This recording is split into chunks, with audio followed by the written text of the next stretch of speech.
तो हम लोग आ चुके हैं, सॉरी, सेकंड पार्ट में। ऑफकोर्स वो थोड़ा ग्लिच आ गया था, तो उसकी वजह से हमको अपना वीडियो वहीं पे रोकना पड़ा। सेकंड हम लोगों का, उसके बाद हम लोग पढ़ाए थे अपना आई को पढ़ाए थे ना। हाँ, तो आई हम बताए थे, आई को समझाते थोड़ा।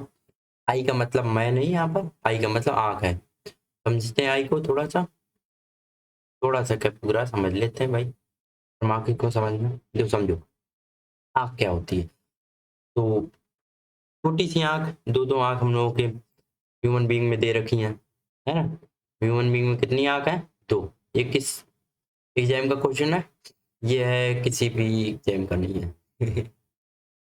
क्योंकि देखो, सबसे पहला जो पार्ट होता है, सबसे बाहर का पार्ट होता है, उसे हम लोग बोलते हैं आईलिड। सबसे बाहर का पार्ट क्या होता है? आईलिड। आईलिड का काम क्या होता है? प्रोटेक्ट करता है आई को फिजिकल आर्म से। फिजिकल आर्म मतलब कि बाहर से मान लो कोई धूल, या फिर किसी ने कुछ फेंक दिया आपकी तरफ, या फिर किसी ने कुछ थप्पड़ वगैरह मार दिया, तो आप आंख बंद कर लेते हो या फिर कोई चीज सॉरी आपकी तरफ आ रही हो, और आप सबसे पहले अपनी आई को बंद करते हो, आईलिड को बंद करते हो, जिससे कि आपकी रेटिना या फिर कॉर्निया या फिर पपिल के ऊपर कुछ, प्यूपिल के ऊपर कुछ इफेक्ट ना पड़े। लेकिन उसके बाद आता है हम लोगों का ये पार्ट, ये वाला ब्लू ब्लू पार्ट जो दिख रहा है, इसे बोलते हैं कंजेक्टिवा। कंजेक्टिवा का काम क्या होता है? कंजेक्टिवा एक थोड़ी पतली सी लेयर होती है, जिसका मतलब प्रोटेक्शन का काम होता है, और ये आईलिड के जस्ट बाद होता है ना। उसके बाद आता है हम लोगों का पार्ट, ये पार्ट है, ये वाला जैसे रेड रेड टाइप का दिख रहा है ना, इसे बोलते हैं आइरिस। ठीक है, बोलते हैं आइरिस। आइरिस क्या करता है? Coloured seat of the muscle which control the amount of the light which enters the eye and changing the size of the pupil। पहली बात, दो काम होते हैं इसके। कंट्रोल करता है लाइट को, है ना, अमाउंट ऑफ द लाइट को। सेकंड काम क्या करता है? साइज चेंज करता है, साइज चेंज ऑफ पपिल, फिर pupil, जो भी इसका प्रोनाउंसिएशन आप करना चाहिए। ओके, थर्ड काम आता है हम लोगों का इतना, ये बीच का जो पार्ट होता है, इसे बोलते हैं pupil। इसका काम क्या होता है? The hole in the middle of the iris through which the light enters. pupil से लाइट इंटर्स करती है, लाइट इंटर कहाँ से करती है? pupil से। ठीक है, हो गया, ओके। अगला हम लोग का आता था लेंस। अगला क्या था? लेंस। लेंस क्या करता है? क्लियर डिस्क होती है जिस जो कि लाइट को रेटिना के ऊपर फोकस करता है, मतलब लाइट यहाँ पर आएगी, उसके बाद यहाँ से सीधा रेटिना के ऊपर ही जाएगी। ओके, बाई चांस लेंस खराब हो जाता है, तो हम लोग को क्या करना पड़ता है? हम लोगों को बाहर से अलग से लेंस लगाने पड़े, जिसे हम लोग चश्मा वगैरह बोलते हैं ना। ओके, अगला जो कुछ और चीजें उनको हम बताए थे, देखो कॉर्निया होती है, जो हम लोग की बाहर की पार्ट होती है, ये वो कॉर्निया होती है। कॉर्निया का काम क्या होता है? Clear area of the sclera which helps us to bend the light into the retina. Cornea light को बेंड करती है। ओके, ठीक है। और स्केलर बता देते, स्केलर क्या है? Tough strong outer of the layer which protect the internal working of the part of the eyes and eyes. देखो इस, बस ये समझ लो बाहर का प्रोटेक्शन लेयर पूरी स्केलर है अपनी। ओके, सिलेरी मसल को थोड़ा पढ़ना इंपॉर्टेंट है। क्या है ये? क्या करता है? शेप ऑफ द लेंस को कौन चेंज करता है? शेप ऑफ लेंस को मैनेज करता है कौन? अपनी सिलेरी मसल्स। ओके, आगे जो सबसे इंपॉर्टेंट है वो है हम लोगों की रेटिना। रेटिना को हम लोग बोलते हैं ये रेटिना हम लोग होती है जहां पर लाइट रे या फिर इमेज फॉर्मेशन होता है, इमेज फॉर्म होती है। ओके, ठीक है। अगला आता है ब्लाइंड स्पॉट। ब्लाइंड स्पॉट वो स्पॉट होता है जहां पर कोई भी ऑप्टिक नर्व नहीं होती है, जो जिसकी वजह से कोई भी रेटिना नहीं होता, जिसकी वजह से वहां पर कोई भी इमेज नहीं बनती है। ओके, ये अगला जो आता है वो होता है ऑप्टिक नर्व। ऑप्टिक नर्व क्या होता है? ये पतली पतली एक तरीके की समझ लो कनेक्शन होते हैं आई टू ब्रेन। ओके, और इसी में दिक्कत हो गई है। ओके, चलिए आगे बढ़ते हैं, क्वेश्चंस पे आते हैं। क्वेश्चंस क्या है?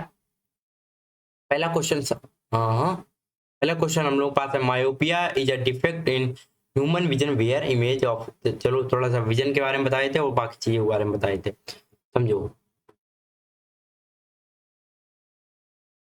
नहीं मेरे पास कोई अलग सीट नहीं है, यहाँ पर बता देते देखो। मायोपिया,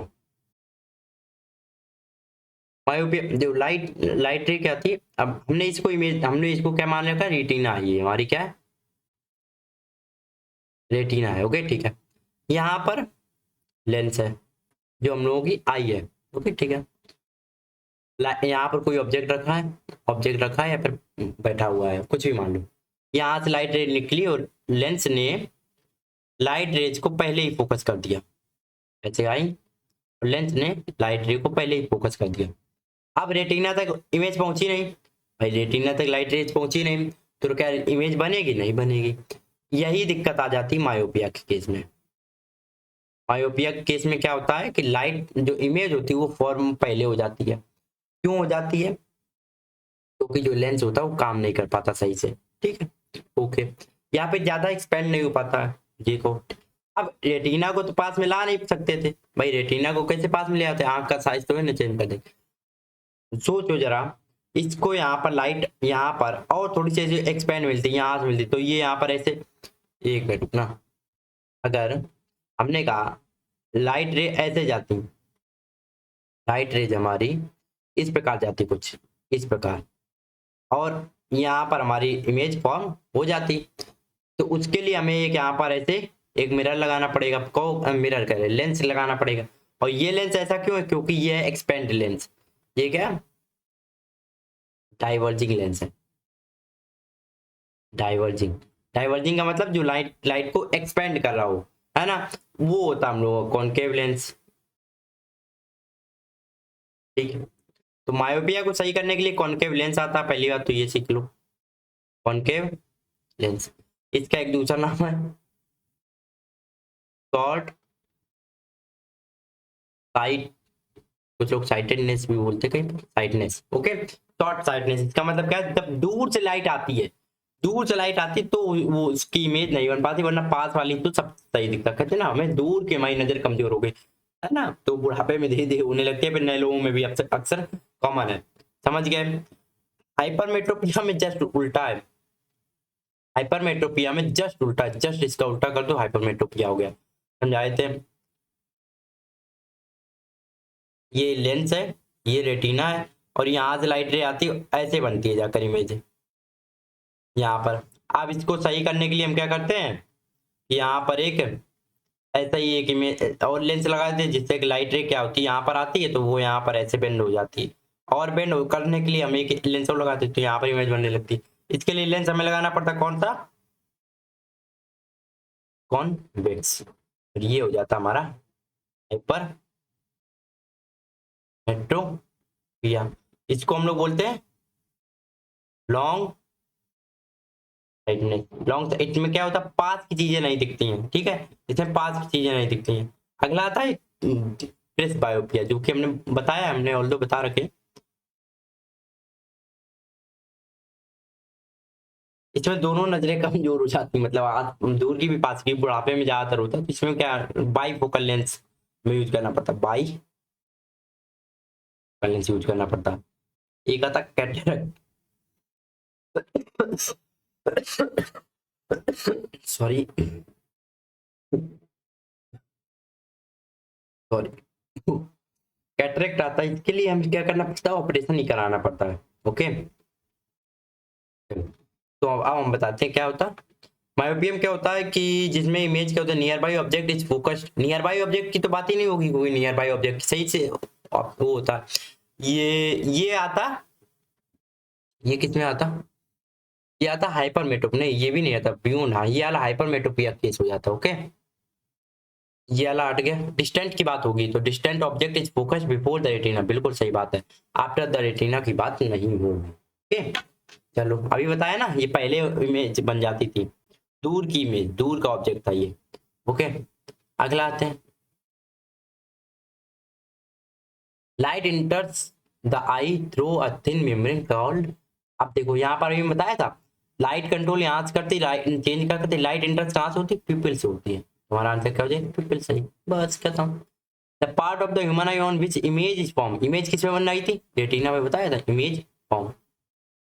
ठीक human eye can see an object and can see object at different distance with contrasting illumination, this is due to, ठीक है देखो समझो, आप दूर दूर की या पास पास की चीजों को देखने की जो ह्यूमन आई की पावर है वो क्यों हो पाती, उसे बोलते हैं एकोमोडेशन ऑफ द पावर। क्यों, समझो, एकोमोडेशन ऑफ द आई।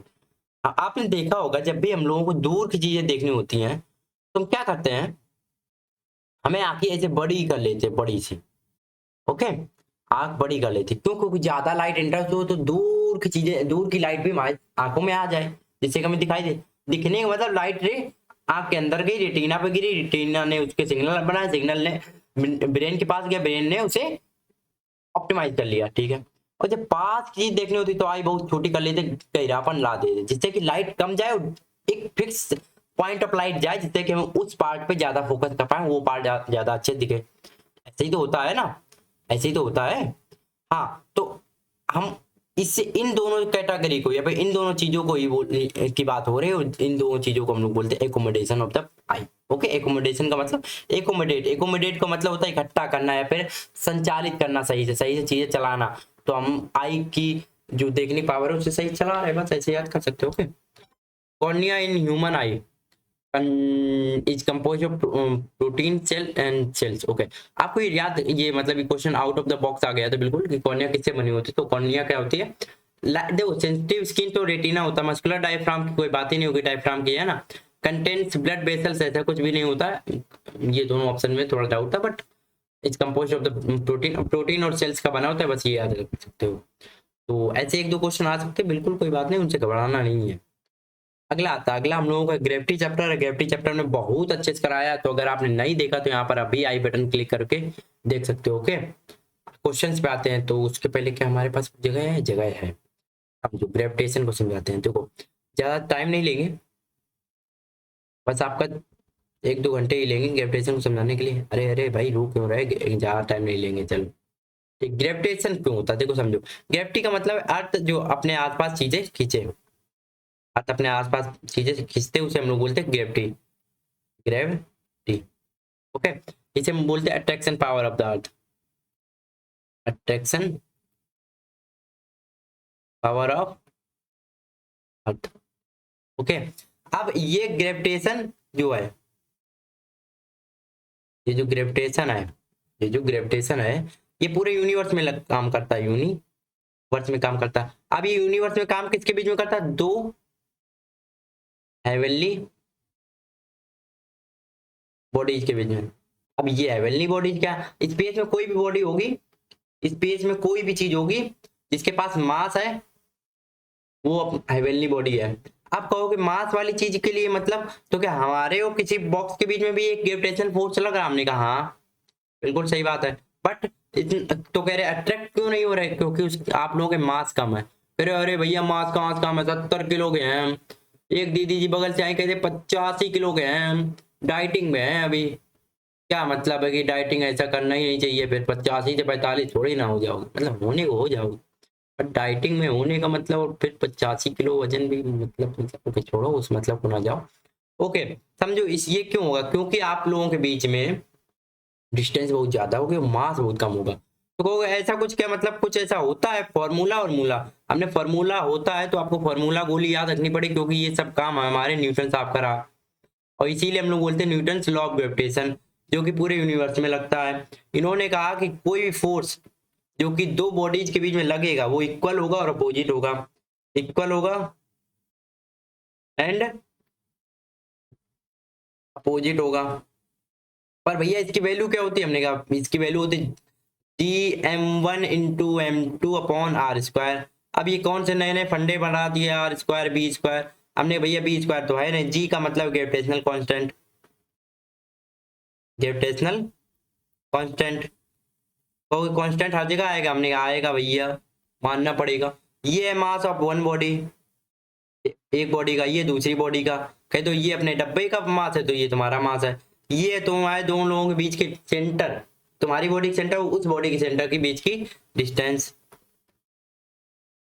बस खत्म। अगर किसी का भैया निकालना हो तो हम क्या रखेंगे वैल्यू, हमने कहा भैया कुछ भी वैल्यू रख लो, मतलब नहीं समझे भैया हम बताते हैं, मतलब चिंता ना करो। ओके, जी की वैल्यू क्या होती है, जो जी की वैल्यू होती है 6.67 × 10⁻11 न्यूटन मीटर स्क्वायर पर केजी स्क्वायर। यूनिट याद रखनी पड़ेगी, हमने याद कर लो, वरना हमने फॉर्मूला आपको एक बार पिछले वाले वीडियो में बता रखा कैसे निकालनी होती। क्या करोगे, आर को इधर मल्टीप्लाई कर दोगे, एम को upon F, F for force, force का मतलब न्यूटन, आर स्क्वायर मतलब डिस्टेंस, डिस्टेंस की यूनिट क्या होती है मीटर, मीटर आर स्क्वायर है तो मीटर स्क्वायर अपॉन केजी, मास का भैया केजी, चाहे तुम्हारा मास चाहे हमारा मास है तो केजी में, यूनिट ऐसा यूनिट तो केजी, तो KG into KG, KG square, बस यूनिट बन गई ग्रेविटेशनल कांस्टेंट की। समझ गए, हमने कहा समझ गए। आगे बढ़े, आगे बढ़ो भैया, चलो करते हैं।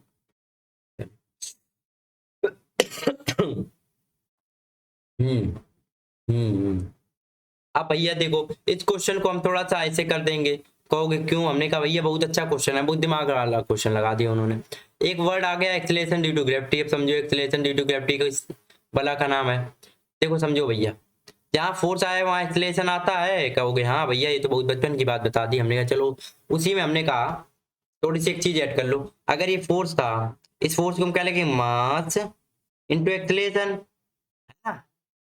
अब यहाँ पर जी m1 इंटू m2 जो था उसमें एक मास को हम कट कर देंगे, कहोगे क्यों भैया, हमने देखो दो लोगों के बीच की मास की बात हो रही थी, दो लोगों के बीच की फोर्स हो रही थी, पर एक्सीलरेशन तो कोई एक ही लगा रहा होगा, एक्सीलरेशन तो कोई एक ही लगा रहा होगा, तो हमने कहा जो एक लगा रहा उसके मास को रहने दो, जो मास जिसका एक्सीलरेशन लग रहा है उसके मास को रहने दो, बाद दूसरे के मास को काट दो, काट दो, तो मतलब एक्सीलरेशन का फॉर्मूला क्या निकल के आया, G M upon R square. क्या ये हमारे अर्थ के लिए भी यही काम करता हमने, हाँ भैया, अर्थ के एक्सीलरेशन ड्यू टू ग्रेविटी क्या होती है, एक्सीलरेशन ड्यू टू ग्रेविटी ये क्या होती है, 9.8 मीटर पर सेकेंड स्क्वायर। समझे, ये वैल्यू आपको याद रखनी पड़ेगी। हमने चलो भैया आगे बढ़ते हैं, तो एक्सीलरेशन ड्यू टू ग्रेविटी निकालना, क्या दिया गया है, दो प्लेनेट है, हमने मान लिया भैया एक प्लेनेट ये, एक प्लेनेट ये, प्लेनेट नंबर 1 प्लेनेट नंबर 2। इसने कहा कि एक की रेडियस r1, हमने कहा इसकी रेडियस r1 है, इसकी रेडियस r2 है भैया, हो गया। अब उसने कहा है कि जिनकी जिनकी सेम डेंसिटी, डेंसिटी के बारे में बात कर दी, तो भैया डेंसिटी को तो लाना पड़ेगा ना। अब डेंसिटी को लाना पड़ेगा मतलब क्या समझे भैया, हमने डेंसिटी का फॉर्मूला क्या होता है, तो डेंसिटी बराबर mass upon volume, mass upon volume. तो अगर हम मास की जगह क्या रखेंगे, तो हम मास, अगर मास को एक जगह रखें तो density equal into volume equal to mass, तो मास की जगह क्या रख सकते हैं, डेंसिटी इनटू वॉल्यूम, जिनकी डेंसिटी सेम है मतलब कि volume same, volume into density same है। चलो भैया, चलो भैया, भैया ओके भैया, तो क्या है भैया, आप बताओ भैया। देखो तो इनके बीच में क्या एक्सीलरेशन ड्यू टू ग्रेविटी, तो इसका एक्सीलरेशन ड्यू टू ग्रेविटी क्या आएगा, G M upon R square, r1 है तो m1 लिख लेते हैं, और इसको क्या लिखेंगे, जी m2 अपॉन r2 स्क्वायर। ठीक है, ठीक है भैया, with the radiator the acceleration on gravity on the surfaces of these planets are related। Okay ठीक है, ठीक है, ठीक है। अब रेडियस क्या होगी भाई, देखो एक बात आओ, हमने क्या कहा था, क्या कहा था, हमने कहा था ये डिस्टेंस किसके बीच में होती है, डिस्टेंस होती है, देखो समझो एक्सीलरेशन, ये आर क्या था, डिस्टेंस था किसके इसके बीच में, जिसके बीच में फोर्स लग रहा था। समझो उसने कहा है कि इस प्लेनेट का यहाँ पे खड़े हुए व्यक्ति के ऊपर एक्सीलरेशन क्या लग रहा होगा, हमने कहा इसके सेंटर से कितनी डिस्टेंस होगी, ये इसको क्या बोलते हैं, रेडियस ही तो बोलते हैं।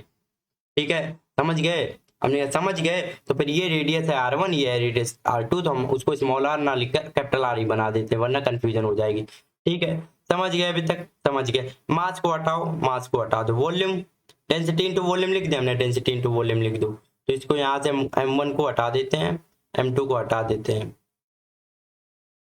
डेंसिटी इंटू वॉल्यूम लिख देते, डेंसिटी इंटू डेंसिटी, हम क्या लिखेंगे, डेंसिटी इंटू वॉल्यूम, और डेंसिटी इंटू वॉल्यूम। अब हम v1 और v2 लिख रहे हैं, पूछो क्यों, क्योंकि डेंसिटी तो दोनों में सेम है। चलो ये दोनों तो हट गए, अब दिमाग लगाओ वॉल्यूम क्या होगा भैया, वॉल्यूम क्या है, प्लेनेट है, प्लेनेट का शेप कैसा होता है, स्फीयर का, तो वॉल्यूम इसका क्या होता है, 4/3 पाई आर क्यूब, तो पाई आर क्यूब रखे यहाँ पर, हमने रख दो, नीचे हम आ जाते हैं। देखो भैया थोड़ा सा कंफ्यूजन वाला क्वेश्चन है, कंफ्यूजन वाला क्वेश्चन मतलब लेंदी है, कोई और टीचर मतलब हमने बहुत बार इनके सॉल्यूशन देखे हैं ना, तो वो लोग क्या कहते हैं डायरेक्ट ये कर देते हैं। R1 इसकी ज्यादा है, R1 ज्यादा तो मतलब G2 कम होगी, तो ऑप्शन नंबर बी सही हो गया। ये करा दे, क्योंकि डेंसिटी वाला कॉन्सेप्ट ही नहीं उन्हें मतलब वो बताते हैं, पता नहीं क्यों, जबकि आंसर इसका कुछ और ही है ना। समझो, तो क्या हो जाएगा, वॉल्यूम की जगह में रखना पड़ेगा 4.3 पाई आर, क्योंकि सब कुछ बात रेडियस के अकॉर्डिंग हो रही है ना। हमें नहीं पता वॉल्यूम कम जाता है, पर हमें रेडियस पता है ना, तो वॉल्यूम रेडियस के चक्कर में सब कुछ कर लो। तो g into density into 4.3 pi r cube, और R1 लिखना पड़ेगा क्योंकि रेडियस है, और R1 का स्क्वायर, स्क्वायर से R घट गया। अब और यहाँ पर क्या लिखेंगे, जी इंटू डेंसिटी इंटू वॉल्यूम क्या है 4.3 पाई R2 का क्यूब अपॉन में R2 का स्क्वायर, स्क्वायर से क्यूब बट क्या बताओ। अब कौन बड़ा होगा, जो भैया कौन बड़ा है, R1 बड़ा है। एक मिनट, हमने ये वाला ऑप्शन क्यों लगाया, तो इस टाइम हमें तो ये लगाना पड़ेगा, है ना। R1 बड़ा है तो G1 बड़ी होगी नहीं, फिर तो ये चाहिए, ठीक है ठीक है। हाँ अच्छा, गलत वालों के लिए बता रहे थे, ठीक है ओके। तो आप बताओ भैया कौन बड़ा, R1 बड़ा है, तो यहाँ पर भैया नीचे तो कुछ है नहीं, डायरेक्ट कंपैरिजन, जी जो इसमें है वो इसमें है, डी मतलब डेंसिटी जो इसकी है वो इसकी है, 4.3 पाई इसमें भी भाई कंपैरिजन, तो R में हो जाएगा, तो R1 बड़ा है तो R1 बड़ा है, तो G1 भी बड़ा हो जाएगा। तो हमारी डेंसिटी किसकी ज्यादा, एक्सेलरेशन ड्यू टू ग्रेविटी किसका ज्यादा हो जाएगा, सॉरी किसका ज्यादा हो जाएगा, ये G1। ओके, मतलब कि प्लैनेट नंबर 1 का ज्यादा हो जाएगा, ठीक है। अगले क्वेश्चन पे आता है, the sun is seen little before it rises and for a shorter while it sets, it is because of the atmospheric refraction। पिछले वाले कॉन्सेप्ट का क्वेश्चन है। Okay, which one of the following is not about the gravitational force is not correct। Force के बारे में क्या, gravitational force के बारे में क्या कर रहा था, it is explain by all the bodies of the कर्न, ये तो सही है, तो ये भी सही गलत हो जाएगा ना, ये बात तो सही है।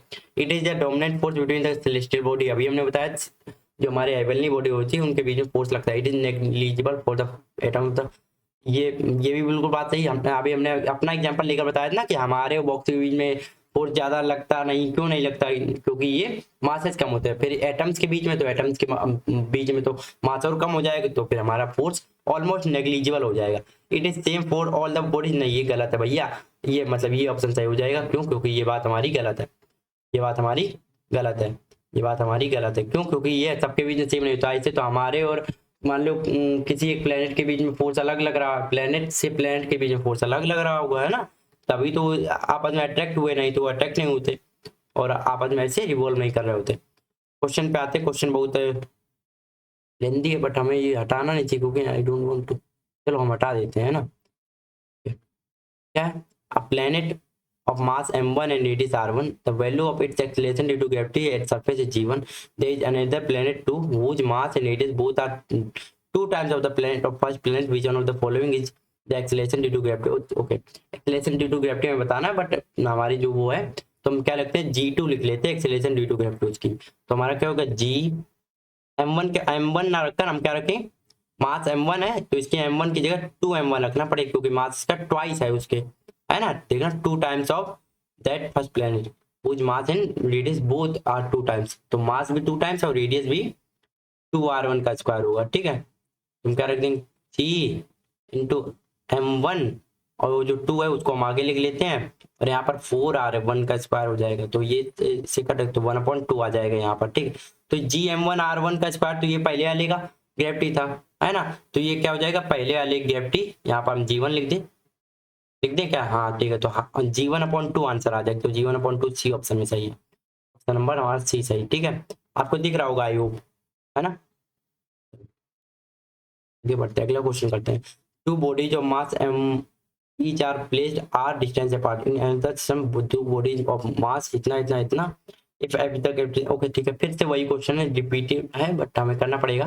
तो पहले वाली बॉडी का फोर्स f था, दूसरे वाले का f डैश मान m1 मान लेते हैं, तो g m1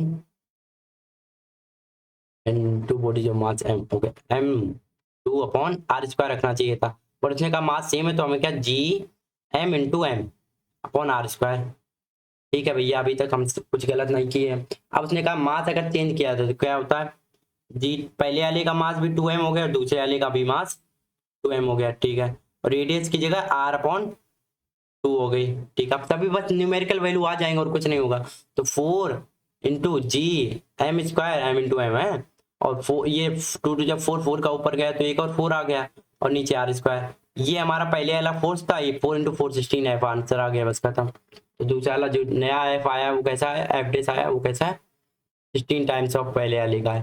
to of planets of the orbit of the, okay. एक फॉर्मूला बताइए, T square equal to R cube, T square equal to R cube, पर T square directly proportional to R cube. तो हमें बताना है कि क्या with their, जी क्या होता है, देखो वैसे तीन थे, केपलर साहब ने 3 नियम दिए थे। कब केपलर क्यों आए, केपलर वो आदमी है जिसने सबसे पहले बताया था, मतलब बताया तो पहले भी लोगों ने था, बट इसने पूरा मतलब कि डिटेल वे में बताया।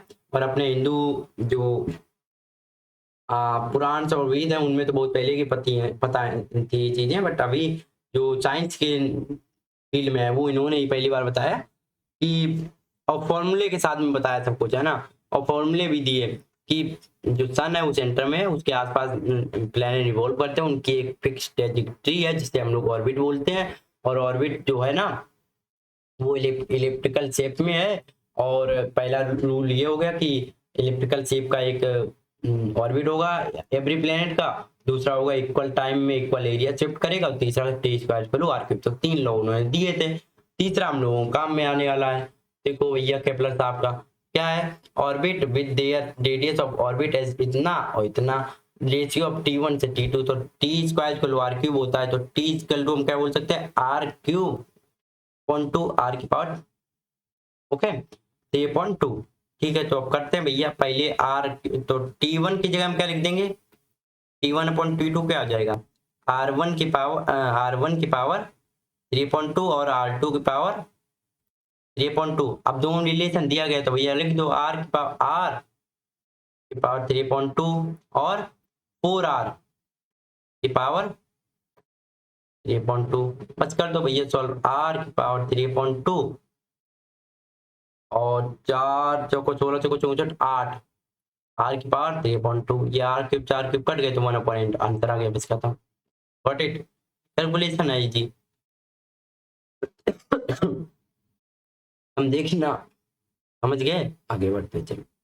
अगला आता साउंड, नहीं साउंड नहीं है, ये वेव चैप्टर है। देखो वेव, ऑल्दो ये चैप्टर मतलब इतना इंपॉर्टेंट भी नहीं है, रैंडम चैप्टर है, इसे मिसलेनियस में हमें रखना चाहिए, बट हमने फिर भी ऐसे रख लिया जिससे कि आपको थोड़ा समझा सके। और हमने इसमें एक ग्राफ लगा रखा जिससे कि आपको थोड़ा सा समझने के लिए आसानी होगी कि हम लोगों की जो क्वेश्चन आए हो किस किस जगह से आए हो, क्यों आए हैं, तो वो समझो। हम लोगों के पास में कुछ ऐसी वेव्स होती हैं जिनकी फिक्स वेवलेंथ होती हैं, या फिर कहो कि दुनिया में बहुत सारी ईएम वेव्स होती है। अब ईएम वेव कौन है, इलेक्ट्रोमैग्नेटिक वेव। इलेक्ट्रोमैग्नेटिक वेव क्या होती है, जिनको कोई भी मीडियम नहीं चाहिए होता प्रोपेगेट करने के लिए, मतलब चलने के लिए, कहीं से भी आ सकती कहीं से भी जा सकती, तीनों लिक्विड सॉलिड लिक्विड गैस में ट्रेवल कर सकती हैं, ओके। तो ईएम वेव की कुछ डिवाइडेशन है, उनको डिवाइड किया गया है। जैसे कि जो हम लोगों की गामा रेज है वो सबसे पहले आती है, सबसे पहले कहो या फिर सबसे शॉर्ट वेवलेंथ वाली गामा रेज ही होती है। सबसे शॉर्ट वेवलेंथ वाली कौन होते हैं, गामा रेज होते हैं, जिनकी वेवलेंथ कितनी, 10⁻14 मीटर, ठीक, सब कुछ मीटर में है, से लेकर 10⁻12 मीटर तक, ठीक है, ओके। एक्सरेज, एक्सरेज की क्या होती है, 10⁻12 से लेकर -8 तक। यूवी रेज, अल्ट्रावायलेट, 10⁻8 से विजुअल लाइट, विजुअल लाइट की क्या होती है, 380 नैनोमीटर से लेकर 750 नैनोमीटर तक, ओके। आपको ये याद रखना है, नैनोमीटर में ही, ओके। और कन्वर्जन फिर वहीं पे क्वेश्चन कर दिया जाएगा, ठीक है। विजुअल लाइट का मतलब इन रेंज की लाइट को हम देख सकते हैं, बाकी किसी को नहीं देख सकते, ना इधर वाले को ना इधर वाले को। अगला आता है इंफ्रारेड, इंफ्रारेड का मतलब कि जो रेड से भी और भी कम वेवलेंथ की हो उन्हें, वो कितनी होती है, विजुअल लाइट से लेकर -10⁻4 मीटर। देन रडार आता है, देन माइक्रोफोन वाला आता है, टीवी मतलब, और रेडियो, शॉर्ट वेव और एएम वेव आती है, ठीक है। अब याद रखना यहाँ पर वेवलेंथ बहुत कम होगी और यहाँ वेवलेंथ बढ़ जाएगी, वेवलेंथ बढ़ेगी तो यहाँ फ्रिक्वेंसी बहुत ही कम होगी, सॉरी वेवलेंथ कम होगी तो फ्रिक्वेंसी ज्यादा होगी, सॉरी, वेवलेंथ कम होगी तो फ्रिक्वेंसी ज्यादा होगी, फ्रिक्वेंसी ज्यादा होगी, इधर में फ्रिक्वेंसी हम समझ गए। तो एनर्जी भी धीरे धीरे क्योंकि फ्रिक्वेंसी की एनर्जी से डायरेक्ट होती, एनर्जी इक्वल टू, ये फॉर्मूला पढ़ा है ना, एक minute, energy equal to wavelength into frequency. तो अब अगर फ्रीक्वेंसी का इधर से इधर पहुंचाओगे तो डिवाइड हो जाएगा, तो लेमडा मतलब वेवलेंथ का रिलेशन फ्रीक्वेंसी के साथ इनवर्स आता, तो एक ज्यादा होगी तो एक कम होगी। ओके समझ गए। तो चलो भैया क्वेश्चन पे आते हैं, क्या हो गया, क्वेश्चन पे आते हैं। क्वेश्चन क्या कह रहा है, consider the following statement about the visual light, UV light and X rays के बारे में क्या सही है। तो wavelength of visual light is more than, wavelength इसकी ज्यादा होती है, बिल्कुल सही बात है कि विजुअल लाइट की वेवलेंथ ज्यादा होती है, किसके कंपैरिजन में, एक्स रेज से। हाँ अभी हमने देखा इसकी ज्यादा होती है, इधर से इधर तक वेवलेंथ बढ़ती जाती है। The energy of X rays photons is higher than the UV light, बिल्कुल सही बात, सेकंड वाली बात भी सही है। तो ये ऑप्शन तो गया, ये ऑप्शन ठीक है क्योंकि वन नहीं है इसमें, ये वन ओनली वाला भी गया। The energy of UV ray photon is less than that of visual light, UV rays की एनर्जी कम होगी भैया, इधर की एनर्जी क्यों कम होगी, इधर साइड जो लेफ्ट में है उसकी एनर्जी ज्यादा होगी, राइट वाले कम होगी, तो ये हल्का सा राइट में है, एनर्जी कम वाला कसरत हो गया, 1:1 सही। आपको ये पूरा चार्ट याद होना चाहिए, ओके, ना क्वेश्चन नहीं कर पाओगे, क्वेश्चन कर पाओगे तो दिक्कत होगी भैया जी। देखो भैया क्वेश्चन बड़ा अच्छा आ गया, क्वेश्चन अच्छा क्यों है, क्योंकि कन्वर्जन के बारे में मुझे पूछ दिया। कन्वर्जन मतलब कि हम लोगों को एक्सरेज की जो यूनिट पता है या फिर वेवलेंथ पता है, वो कितने पता है, मीटर में, तो हमें इसको कन्वर्ट करना पड़ेगा नैनोमीटर में। अब नैनोमीटर क्या होता है समझो, नैनोमीटर होता है 10⁻⁹। अब हमें 10⁻12 बनाना है, तो हम क्या करना पड़ेगा, मल्टीप्लाई 10⁻3, तो डिवाइड भी 10⁻3 से करना पड़ेगा, ठीक है। अच्छा इसको हम ऐसे ही लिख सकते हैं ना, एक मिनट रुकना, एक मिनट रुकना, इसको ऐसे लिख सकते हैं, इससे यहाँ से लेकर 10⁻⁹ इंटू 10⁻8 है 10, तो हम क्या लिख सकते हैं इसको 10 नैनोमीटर से लेकर, तो बोलते हैं 10, ये नैनोमीटर, नैनोमीटर, इसको बोल सकते हैं ये क्या है, ठीक है 10 नैनोमीटर, ये क्या है, ये तो और कम ही हो गया ना फिर तो, मतलब बहुत ही कम हो गया, 0.001 नैनोमीटर, 0.1 इतने से लेकर इतने के बीच में है, तो 1 नैनोमीटर की हमारा आंसर सही हो जाए, क्यों, क्योंकि इसके बीच में कौन सा आ रहा, यही आ रहा है, ओके समझ गया। तो आपको कन्वर्जन भी आना चाहिए सही वाला, हम यहाँ से हटा देते क्योंकि अगला क्वेश्चन हम लोग करना है, ओके। हाँ अगले बात है, इसमें क्या है, एक्सरेज की वेवलेंथ हमें बतानी। अब देखो अलग अलग उसमें पूछा जाता है, अब ये क्या है, माइक्रोन है, इसे 10⁻6 होता है, ये एंगस्ट्रोम है, एंगस्ट्रोम क्या है, 10⁻10 है, ओके। और ये मिलीमीटर है, 10⁻3 है, तो ये वाला सही हो गया क्योंकि एंगस्ट्रॉम भी इसी के बीच में आएगा, ठीक है। आगे बढ़े, विच one of the following types of radiation has the smallest wavelength, wavelength सबसे कम किसकी है, तो माइक्रोवेव्स की वेवलेंथ सबसे कम है, इंफ्रारेड तो हट गया, विजुअल लाइट भी हट गया, इसका माइक्रोवेव की सबसे ज्यादा वेवलेंथ।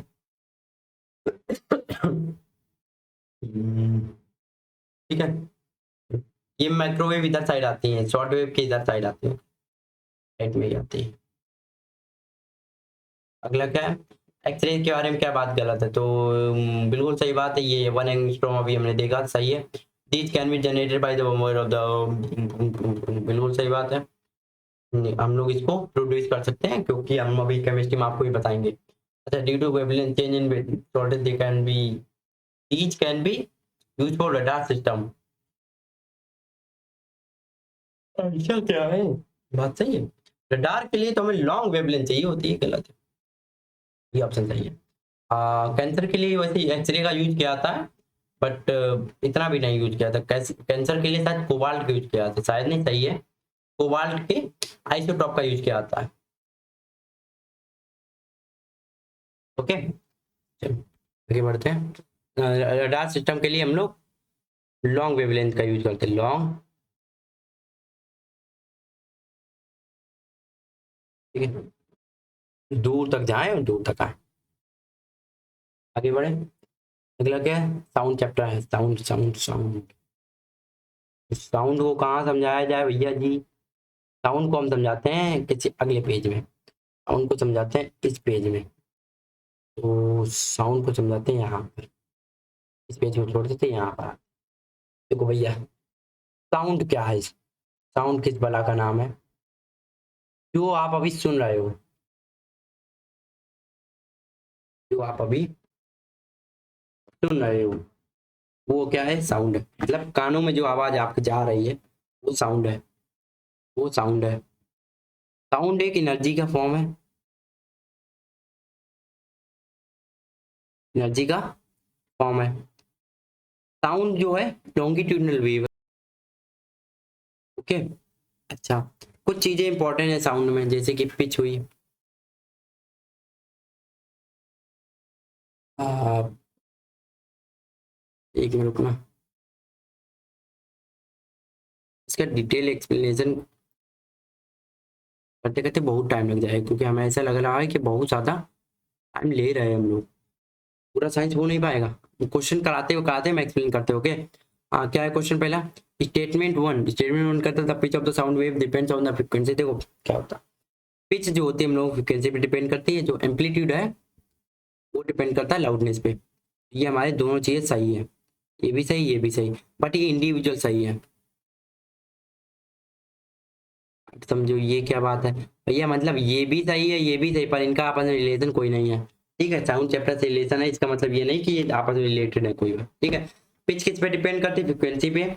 और लाउडनेस किस पे डिपेंड करता है? एम्पलीट्यूड पे। याद रखना इस चीज को, ठीक है। Sound wave can not propagate in vacuum, बिल्कुल सही बात, क्योंकि ये क्या है? एक लॉन्गिट्यूडनल वेव है। लॉन्गिट्यूडनल वेव जो होती है वो हमारे वैक्यूम में चल नहीं सकती। हाँ, साउंड वेव किस में चल सकता है? सॉलिड में, जो कि सबसे तेज चलेगा, देन लिक्विड में चलेगा, देन गैस में चलेगा। ठीक है, sound waves are elastic wave and require a medium, बिल्कुल सही बात। ये दोनों आपस में रिलेटेड कैसे हैं? साउंड वेव लॉन्गिट्यूडनल या पे इलास्टिक वेव हैं, जिन्हें की एक मीडियम चाहिए होता है चलने के लिए। ठीक है, compare to audible sound wave, ultra sound wave. Ultra sound wave क्या होंगी? अल्ट्रा का मतलब एक्स्ट्रा, एक्स्ट्रा का मतलब हाई स्पीड होगी, high frequency, high wavelength, both higher speed and frequency. ये वाला ऑप्शन सही है, क्योंकि हमारी जो अल्ट्रा साउंड वेव होती हैं उनके पास क्या होता है? High speed and frequency. Okay, चलिए अगला क्या? Which one of the following, which one of the following frequency ranges is sensitive to human ears. मतलब ह्यूमन ईयर्स का सेंसिटिव पार्ट वो होता है जितने की एक रेंज होती है, जिसके बीच में अगर साउंड है, साउंड वेव है जिसकी फ्रिक्वेंसी, तो हम लोग सुनाई देगी, नहीं तो नहीं सुनाई देगी। वो क्या होती है? 20 से लेकर 20 किलो, मतलब कि 20,000 हर्ट्ज तक होती है। इसके पहले वाले को बोलते हैं इंफ्रासाउंड, इसके बाद वाले को जो होते हैं उसके बाद क्या बोलते हैं? अल्ट्रासाउंड। इसके पास में ज्यादा फ्रिक्वेंसी भी हो गई, और ज्यादा फ्रिक्वेंसी हो गई तो लोअर लोअर वेवलेंथ होना चाहिए था, क्योंकि फ्रिक्वेंसी और वेवलेंथ इनवर्सली प्रोपोर्शनल होता है, तो ये वाला ऑप्शन वैसे भी कट जाता। अल्ट्रा साउंड बोलते हैं इसे लोग हैं। ठीक है, तो ये जो 0 से 200 वो इंफ्रासाउंड है। Okay, when the pitch of the sound increase one of the, pitch बढ़ेगी तो क्या बढ़ेगा? पिच बढ़ेगी तो पिच के ऊपर अभी फ्रिक्वेंसी डिपेंड करती है, तो क्या होगी? फ्रिक्वेंसी इंक्रीज हो जाएगी, बस बताओ।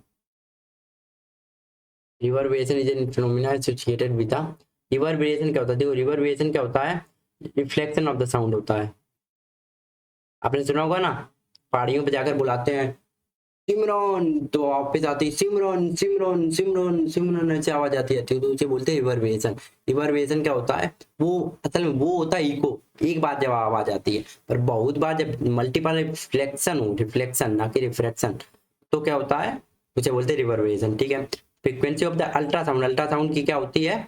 Greater than the 20 kilohertz. अभी हमने बताया था जब इससे ज्यादा हो जाए तो क्या बोलते हैं? अल्ट्रासाउंड बोलते हैं। Loudness of the sound, loudness किसके ऊपर डिपेंड करता है? एम्पलीट्यूड के ऊपर, तो एम्पलीट्यूड को भैया ढूंढो, एम्पलीट्यूड ऑफ द वेव्स, खत्म। ठीक है, which one of the following is true for the propagation of the sound, sound wave को चलने के लिए क्या जरूरत है? Sound wave can travel in vacuum, भैया वैक्यूम में नहीं चल सकता, अभी बताया हमने, वैक्यूम में नहीं चल सकता, और it is a longitudinal wave in air, बिल्कुल सही बात है। वैक्यूम में नहीं चल सकता, वैक्यूम में ट्रांसफर वेव, ट्रांसफर नहीं होता, लॉन्गिट्यूडनल वेव है। लॉन्गिट्यूडनल वेव कौन होते हैं? तो लॉन्गिट्यूडनल वेव वो होते हैं, लॉन्गिट्यूडनल वेव वो होते हैं जिनके पार्टिकल, मान लो साउंड वेव इधर चल रही तो पार्टिकल मीडियम भी इधर ही चलेंगे, पार्टिकल ऑफ द मीडियम भी सेम डायरेक्शन में चलते हैं, ठीक है। जो वेव प्रोपगेशन है और साउंड के particle medium, particle of the medium है, सेम डायरेक्शन में मूव करते हैं, ठीक है। आप देख सकते हो, नहीं तो अगर आपको देखना ही है तो आप यहाँ पर आई बटन पे क्लिक करके आप पूरा एक साउंड चैप्टर को क्लिक देख सकते हो, okay. Which one of the following statement is not correct about the table of the sound? देखो साउंड से बहुत क्वेश्चन आए तो हम कहेंगे वो वाला वीडियो एक बार देख लेना, ज्यादा लंबा नहीं है, 2x में भी देखोगे तो काम चल जाएगा।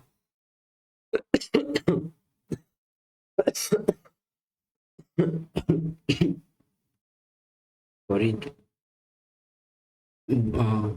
तो साउंड से क्वेश्चन बहुत सारे पूछे गए हैं ना, तो आप उसको देखने के लिए उस वीडियो को जरूर एक बार देख लेना है ना, आपको बहुत बहुत ज्यादा हेल्प मिलेगी।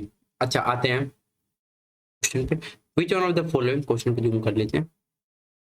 विच one of the following is not, सबसे इंपॉर्टेंट चीज है नॉट को पढ़ लो, वरना ये कह देगा not, you are not selected, you are not in this PDF, okay. Correct regarding the travel of the sound wave, sound wave के रिगार्डिंग कौन सी बात सही नहीं है? वाटर से बिल्कुल सही है, एयर से बिल्कुल सही है, ये भी चाहिए, वैक्यूम से नहीं हो सकता, मतलब यही ऑप्शन सही है, वैक्यूम से ट्रेवल नहीं कर सकते हैं महाराज ये भैया, ये एक इलास्टिक वेव है और इनको एक मीडियम चाहिए होता है। Sound wave travel at lower and, बिल्कुल सही बात है, बिल्कुल सही बात है, लो स्लोअर स्पीड से चलता है, ठीक है। ट्रांसवर्स वेव नहीं, लॉन्गिट्यूडनल वेव सही, faster in moist air and, बिल्कुल सही बात है, तुम्हारा भी ऑप्शन सही है। तो ये चीज याद रखना कि जो नम हवा होती, मतलब जिसमें कि हल्के से मॉइस्ट होती, मॉइस्ट का मतलब पार्टिकल ज्यादा होंगे, पार्टिकल ज्यादा होंगे तो फिर साउंड वेव तेज चलेगी, ड्राई एयर में थोड़ी स्लो चलती है, ओके। स्पीड स्लो होती है किससे? साउंड की, साउंड की होती है 315 मीटर पर सेकेंड, इसकी होती है 3 लाख मीटर पर सेकेंड। अब बताओ भैया, speed of sound, speed of sound की स्पीड होती है 315, या अलग अलग जगह कुछ कुछ हो, तो अलग अलग मतलब एयर और मीडियम को थोड़ा दिमाग में रखते हुए बहुत सारा वो अलग अलग होते, पर इतनी अप्रोक्स में रहती है। The sound created in a big hall persist because of the repeated reflection, this phenomena is called reverberation. अभी बताया बहुत सारे रिपीटेड रिफ्लेक्शन होते हैं, उन्हें क्या बोलते हैं? रिवर्बरेशन बोलते हैं। डिस्पर्जन नहीं, डिस्पर्जन क्या होता है? व्हाइट लाइट जो हम लोगों की वो होती है 7 कलर में, वो होती है, डिस्पर्ज हो जाती है। तो डिफ्रैक्शन तो होगा नहीं, रिफ्रैक्शन तो अभी ऊपर पड़ा, डिफ्रैक्शन भी नहीं होता। डिफ्रैक्शन क्या होता है? जो लाइट हल्की सी बेंड हो जाती है, लाइट मतलब कि ये आपने देखा होगा, मान लो यहाँ पर है, मतलब कैसे होता है, 3D में कुछ इमेजिन करके देखो तो जो कोर के बगल में हल्की हल्की लाइट जाती रहती है, साउंड लाइट आपने देखी होगी, जो यहाँ से लाइट नहीं जानी चाहिए, मतलब कोई कमरा है यहाँ पर लाइट नहीं जानी चाहिए थी, इसके आर पार यहाँ पर लाइट नहीं आनी चाहिए, पर फिर भी यहाँ से हल्की हल्की लाइट जाती रहती है, उसे बोलते हैं रिफ्रैक्शन, डिफ्रैक्शन।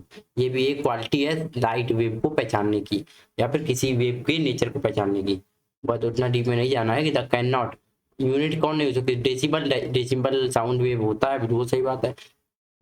मिनट सेकंड ये भी होगा, हार्ट्स नहीं हो जाए, हर्ट्ज क्या होती है? फ्रिक्वेंसी की यूनिट होती है,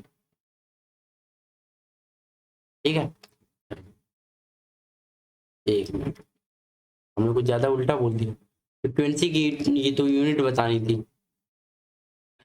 फ्रिक्वेंसी की तो यूनिट बताएं तो डेसिबल नहीं होगा, डेसिबल क्या होता है? साउंड की यूनिट होती है। ये सही है, ये सही, ये मतलब ये गलत, ये भी सही, ये भी सही, ये भी सही, ये दोनों कैसे सही थे वो समझो। फ्रिक्वेंसी का फॉर्मूला होता है, फ्रिक्वेंसी जो होती है वो होता है 1/टाइम, तो टाइम का इनवर्स, मतलब टाइम ऊपर जाएगा तो टाइम इनवर्स हो जाएगा, यूनिट निकालोगे तो क्या हो जाएगा? सेकेंड इनवर्स और मिनट इनवर्स, बस खत्म। तो ये यूनिट इसकी भी होती है।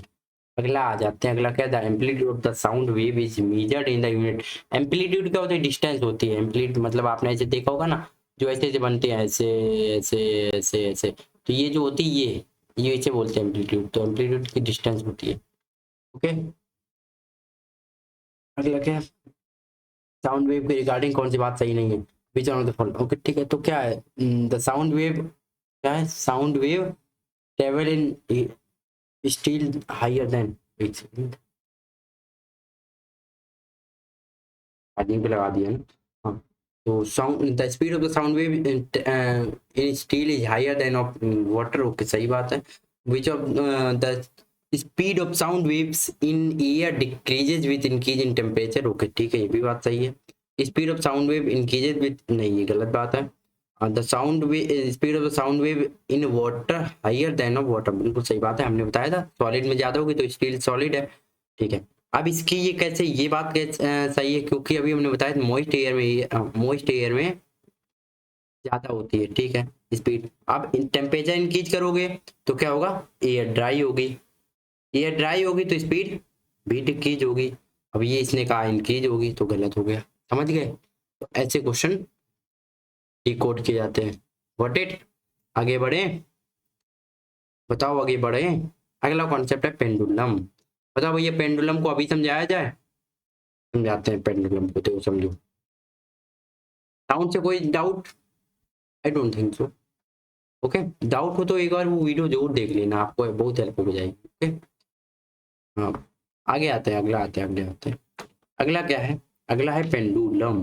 पेंडुलम, देखो ये पेंडुलम का कॉन्सेप्ट क्या है, जो पेंडुलम का कॉन्सेप्ट वैसे ज्यादा महंगा नहीं है, मतलब महंगा मतलब बड़ा नहीं है, छोटू सा कॉन्सेप्ट है, छोटू सा कॉन्सेप्ट है। कुछ फॉर्मूले हैं। जो पेंडुलम क्या होता है, कोई भी चीज एक रस्सी से लटकी हो या फिर किसी भी चीज से लटकी हो, नीचे मास हो, तो हम कहते हैं वो एक पेंडुलम की तरह बिहेव कर सकता है, ठीक है। ये पेंडुलम को घुमाओगे तो ये यहाँ से यहाँ तक ऐसे जाएगा, फिर यहाँ से यहाँ तक ऐसे आएगा, फिर यहाँ से ऐसे जाएगा, और यहाँ से फिर यहाँ से ऐसे जाएगा। तो टोटल इसे 1 2 3, या फिर कहो 1 2 और 3 4, टोटल 4 चक्कर लग जाते हैं दोबारा अपनी पोजीशन में आने में, ठीक है, ठीक है कोई बात नहीं। अब यहाँ पर 2-3 क्वेश्चन बनते हैं, उनको बताने के पहले ये सब, ये जो क्वेश्चन है ना, ये फॉर्मूला बेस्ड है, सब फॉर्मूला बेस्ड है, पर कुछ कॉन्सेप्ट बताए थे। कॉन्सेप्ट क्या होता है, कॉन्सेप्ट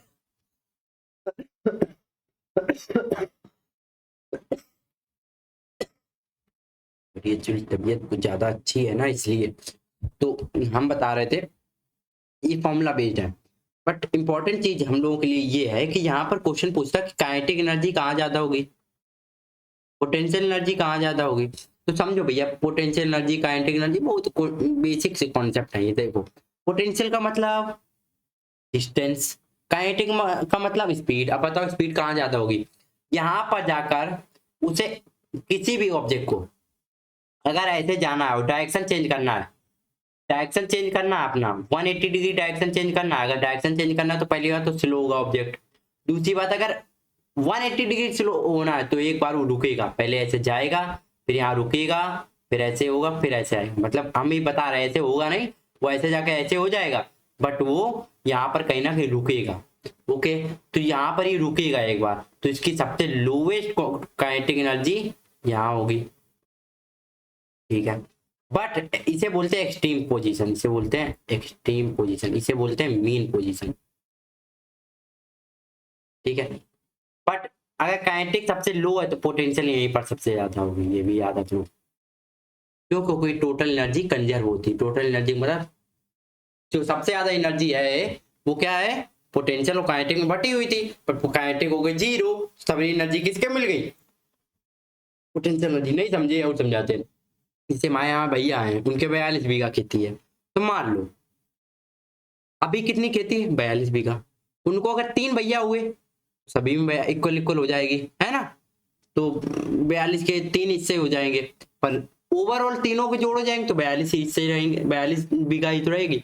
ऐसे अगर 2 हिस्से भी उनके होने हैं तो क्या हो जाएगा, 21 बीघा हो जाएगा उनके दोनों लोगों हिस्से में।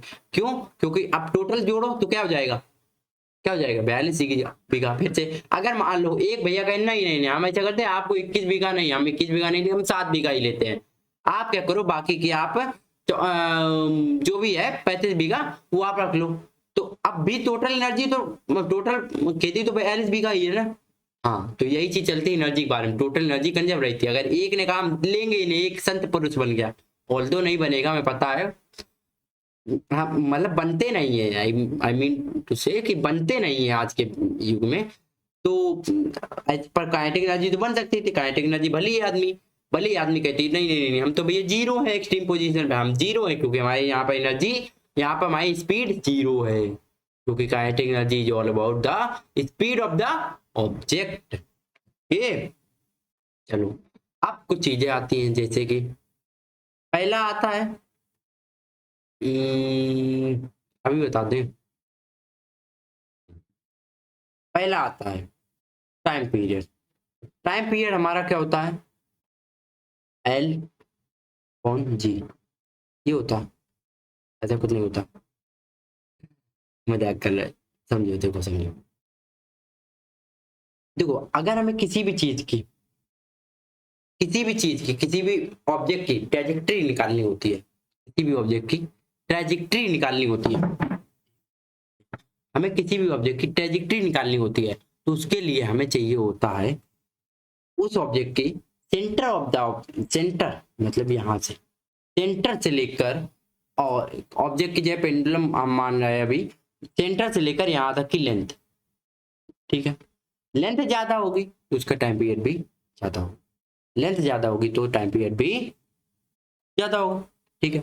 अब अगर हम एक मिनट, अब अगर हम इसका टाइम पीरियड निकालने जाए, इसका एक नॉर्मल पेंडुलम का, इसका सिंपल पेंडुलम जिसे बोलते हैं हम लोग, सिंपल पेंडुलम बोल के रख रहे हैं इसे, जो कि टू एंड फ्रो मोशन करता है। टू एंड फ्रो का मतलब आगे पीछे, आगे पीछे, आगे पीछे, आगे पीछे, ऐसा ऑब्जेक्ट मोशन करता है, ऐसा मोशन करता है। तो फिर हमारा ऑब्जेक्ट, तो फिर हमारा जो टाइम पीरियड आता है वो क्या होता है, रूट एल अपॉन जी, तो क्या आता है, रूट एल अपॉन जी हो जाता है, ठीक है। अच्छा, क्या मास के ऊपर डिपेंड करता है ऑब्जेक्ट, इसका ये क्या नाम, पेंडुलम का टाइम पीरियड हमने कहा नहीं, मास इसका मतलब मान लो ये खाली ऐसे जा रहा था, इसका मास मान लो 100 ग्राम था, फिर इसी के ऊपर हम बैठ गए, हमारा 40 kg, 50 kg, 60 kg, वो मोहतरमा है जो डाइट पे चल रही थी 85 kg वाली, वो आकर बैठ गई, तो क्या इसका टाइम पीरियड चेंज होगा, हमने कहा ही नहीं, वही रहेगा। हमने हाँ, झूले की तरह, झूला देखते हो, झूला ऐसा कभी होता कि ज्यादा वजनीला आदमी वजन से बैठ जाए तो दूर तक नहीं जाएगा, जाता है ना, जाता है ना। हाँ, तो आ जाओ क्वेश्चन पे करते हैं। क्वेश्चन क्या है, a simple pendulum having Bob, Bob का मतलब ये जो गुंडी गुंडी होती है इसे बॉब बोलते हैं, मास एम, इससे कोई मतलब ही नहीं, लेंथ क्या है एल है, and has a time period of T, if the mass of the object and length जो है वो, जो लेंथ ऑफ द स्ट्रिंग है वो हाफ की गई, तो टाइम पीरियड क्या टी था, पहले क्या था एल अपॉन जी, बट अब क्या है टी, लेंथ कितनी हो गई एल अपॉन टू हो गई, जी वही रही, तो पहले ये था ऐसा, बट अब क्या हो गया रूट 1/2 एल अपॉन जी। अब ये पहले तो रूट वाला टाइम पीरियड पहले वाला था, तो 1/2 और एक्स्ट्रा आ गए, तो 1/2 नीचे आ जाएगा, खत्म। समझ गया ये चीज, मतलब हमारे बताने का तरीका थोड़ा सा हो सकता है आपको अटपटा लगा हो, पर ये अच्छा तरीका में लगते हैं, मतलब ऐसे क्वेश्चन बहुत आसानी से हो जाते हैं। Time period of the length इतना था, मास इतना, मास से कोई मतलब ही नहीं है हमें, the length of the 4L हो गया तो अंडर आएगा तो 2L हो जाएगा, तो टाइम पीरियड 2T हो जाएगा। अब भैया इसको एल करोगे ना, जी तो नीचे रहेगा रहेगा ना, सिंपल सी बात है। ओके, उम्मी उम्मी उम्मी उम्मी उम्मी उम्मी उम्मी उम्मी, ओके।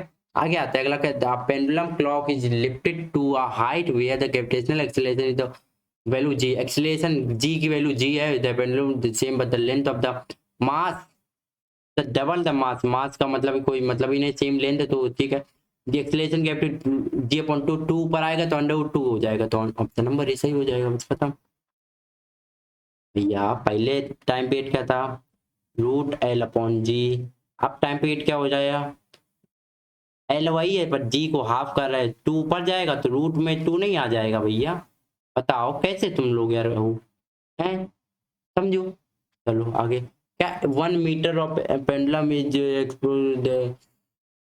तो इसका आंसर आप याद कर सकते हो 2 सेकंड फिक्स होता है ना। लॉन्ग पीरियड पेंडुलम जो होता है उसका आंसर क्या होता है 2 सेकंड उसका टाइम पीरियड होता है। ठीक है, आगे बढ़ते हैं। हम्म हम्म हम्म,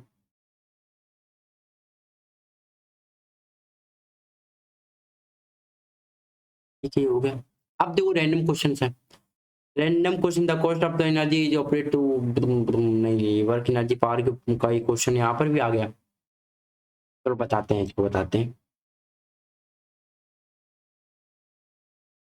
इसका कॉन्सेप्ट बड़ा आसान होता है, तो समझो क्या the cost of the energy to operate. अब देखो,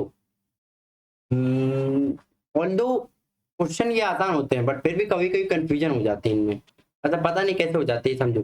तो जब भी हमें एनर्जी निकालनी हो तो कॉस्ट निकालने तो रुपया तो हम बता देंगे, रुपये तो हम निकाल लेंगे। पर पहले हमें टोटल एनर्जी निकालनी होती है। टोटल एनर्जी के लिए हमको यहीं पर समझाना पड़ेगा आपको कि, थोड़ा सा जूमिंग कर लेते हैं, जूमिंग जूमिंग। टोटल एनर्जी जो निकालनी होती है वो कैसे निकलती है, तो एनर्जी का फॉर्मूला हम लोगों का आता था अभी तक, क्या होता था, पावर इनटू टाइम। ठीक है, ठीक है।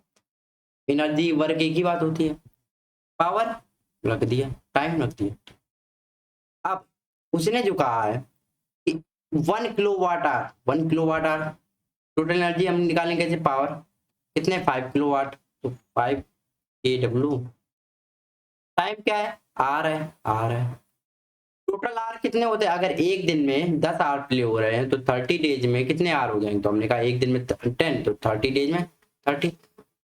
ठीक है, हमने निकाला तो ये 1500 आ गया किलोवाट आर। ठीक है, अब हमें पता है 1 किलोवाट आवर का मतलब कितना है, 4 रुपए, तो 1500 किलोवाट आवर का मतलब 6000 रुपए। हो गया खत्म। वैसे अगर ऐसे क्वेश्चन आते तो टोटल कॉस्ट का एक फॉर्मूला होता है, पावर रखो, ठीक है, टाइम रखो, ठीक है, डेज लिखो, ठीक है, रुपीज लिख दो, बस खत्म। ये पावर होना चाहिए किलोवाट में, टाइम होना चाहिए आवर्स में, डेज तो डेज में, रुपए तो रुपए में, बस खत्म। समझ गए? ठीक है। An object of mass 200 gram possesses work energy power का एक क्वेश्चन है। देखो उसने कहा है एनर्जी ऑब्जेक्ट स्पीड पूछी है, तो हमें पता है एनर्जी बताया, तो जब भी ऑब्जेक्ट मूव कर रहा तो एनर्जी कौन सी होगी, काइनेटिक एनर्जी। काइनेटिक एनर्जी का फॉर्मूला क्या होता है, हाफ mv²। हाफ हमने लिखा, एम मास कितना है 200 ग्राम, नहीं 2 किलोग्राम, क्यों ग्राम में लिखना नहीं है, हमें किलोग्राम में लिखना पड़ेगा। और एनर्जी कितनी है 100, मास पता नहीं तो एम मास वही लिख देंगे, मास पता है। ऑब्जेक्ट, अच्छा वी पूछिए तो v² ऐसे ही रहने दे, 2 से 2 गया, v की वैल्यू आ गई 10, 10 का आंसर क्यों आ गई, क्योंकि स्क्वायर हटाओगे अंडर लगाओगे। अच्छा की बात करते हो हिंदी, जब भी बोलने की सस्ती है। Which one of the following is value of 1 kilowatt hour energy converted into the joule. ये रटने वाली चीज है, मतलब याद कर लो 1 किलोवाट आवर की वैल्यू कितनी होती थी, 5 6 हम इसको सॉल्व कर देते, एक बार सॉल्व कर रहे हैं उसके बाद नहीं करेंगे। 1 किलोवाट, किलो का मतलब 1000, वाट का मतलब वाट, आवर्स का मतलब 3600 सेकेंड हो जाते हैं, क्योंकि हमें चेंज करना जूल। 1 जूल का मतलब होता है, ये सब किलोवाट आवर हटा गए, वॉट इंटू सेकेंड। ठीक है, अब ये वॉट इंटू सेकेंड बन गए, ये वॉट आ गया, सेकंड आ गए, 1000 आप सबका लिख लो, 36 2 जीरो 3 4 5 जीरो, ठीक है, तो 3.6 करोगे इंटू 10.6 जीरो लिख दोगे और जूल लिख दोगे। ठीक है, तो आगे बढ़ते हैं। अब negative work is done when, अब नेगेटिव पॉजिटिव वर्क कब होते हैं, तो वर्क का फॉर्मूला होता है W into F into S. अब वर्क है पॉजिटिव तब होगा जब एफ और एस दो एक डायरेक्शन में काम करेंगे। ठीक है, वर्क डन जीरो तब होगा जब एफ परपेंडिकुलर होगा एस से। वर्क डन निगेटिव कब होगा, जब एफ फोर्स इधर करेगा और एस इधर काम करेगा, ठीक है। तो हम क्या कहेंगे, ये एंटी पैरेलल हो गए, ये पैरेलल हो गए, ये परपेंडिकुलर हो गए। परपेंडिकुलर में नहीं, जीरो हो जाता है इसमें, तो हमारा वर्क डन जीरो हो जाता। पैरेलल में पॉजिटिव हो जाता, कुछ भी वैल्यू आ जाती। एंटी पैरेलल सही है, इक्वल नहीं, समझ गए, ठीक है। Commercial unit of the KWH, किस जूल में सब कुछ आंसर पूछा। KWH की वैल्यू जूल में क्या होता है, 3.6 × 10⁻⁶ जूल। आप समझो, मास इज ड्रैग्ड बाय अ पुली, पुली ने मास को खींचा। Force by anti parallel, anti parallel force लगाया, मतलब फोर्स इधर लगाया, खींचा इधर, मतलब डिस्प्लेसमेंट इधर हुई। ये एंटी पैरेलल का मतलब, तो वर्क डन कैसा होगा भैया, नेगेटिव। क्यों, क्योंकि अभी बताया, ये देखो anti parallel work negative. Zero कब होता, परपेंडिकुलर। पॉजिटिव क्या होता, पॉजिटिव का होता जब पैरेलल होते हैं, पैरेलल होते हैं। और इनफिनाइट की तो कोई वैल्यू नहीं पता। Work is done one the fourth 1 joule, 1 joule कब होता है, जब 1 जूल 4, ठीक देखो, तो ये आंसर हो जाएगा कैसे, देखो समझो। फोर्स वर्क क्या होता है, F × S, कर लो। फोर्स क्या, 4 न्यूटन। एस क्या है, डिस्प्लेसमेंट। ये क्या है आंसर, इसका लिखोगे तो क्या लिखोगे, 0.25 लिखोगे ना, क्योंकि मीटर में रखना पड़ेगा ना। ये कितना आएगा, 2 joule.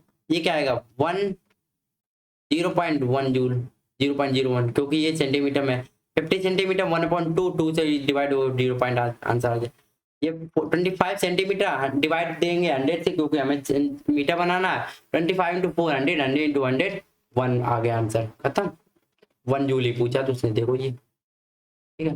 Which one of the following is not the unit of energy, energy unit ये है वॉट आवर। वॉट आवर का मतलब वॉट हो गया पावर, और ये हो गया टाइम, ये भी है। न्यूटन मीटर का मतलब F, और मीटर का मतलब S, ये भी सही है। KG metre per second square ये नहीं है, क्योंकि ये किसकी है, केजी मीटर पर सेकेंड मतलब mass into displacement upon time square, kg metre per second square. Force की तो नहीं है, F × S, हाँ यही फोर्स की है, ठीक है। चलो आगे चलते हैं, MLT-2 को याद आया, MLT-2 कुछ समझ में आया।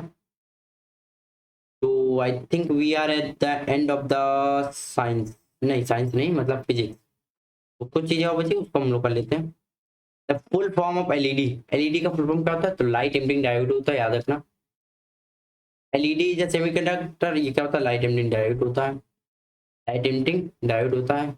नहीं, लाइट एनर्जी को इलेक्ट्रिकल एनर्जी बनाना, तो लाइट को इलेक्ट्रिकल में कौन बनाता है, सोलर पैनल, ठीक है। माइक्रोफोन कन्वर्ट करता है इलेक्ट्रिकल को, नहीं माइक्रोफोन जिससे हम बोलते हैं, तो बोलते हैं तो हमारा साउंड वेव किसमें चेंज होता है, इलेक्ट्रिकल में, तो साउंड इनटू वेव इलेक्ट्रिकल में, ठीक है। Device to produce electric current कौन बनाता है भैया, मोटर बनाती नहीं, जनरेटर हाँ बनाता है। एमीटर नहीं, गैल्वेनोमीटर नहीं, गैल्वेनोमीटर तो मीजर करता है ना।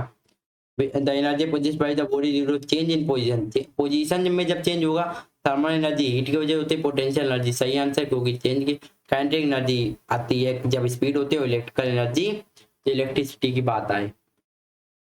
लाइट एनर्जी किसकी यूनिट है, वेरी लार्ज डिस्टेंस की याद करना है, बहुत इंपॉर्टेंट चीज है। लाइट किसके बहुत सारी चीजों के लिए नहीं यूज होता, सिर्फ बहुत बड़ी डिस्टेंस के लिए यूज होता है, ठीक है। लाइट ईयर किसके लिए यूज होता है, वेरी हाई डिस्टेंस के लिए। जो बल्ब उसमें इंसर्ट इन फिलामेंट लगा होता है, वो किसका होता है, टंगस्टन का होता है, और फिलामेंट टंगस्टन का होता है। फिर से वही क्वेश्चन जा रहे हैं।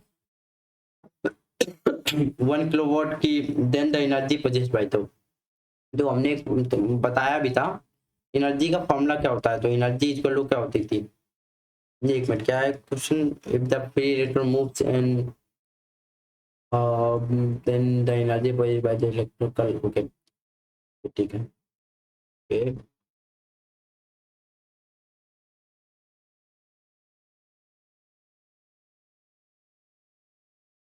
ये राम आजकल हम लोगों का होता था VI एनी फॉर्मूला, एक मिनट इसको होल्ड करो, भी समझाते हैं इसको चैप्टर।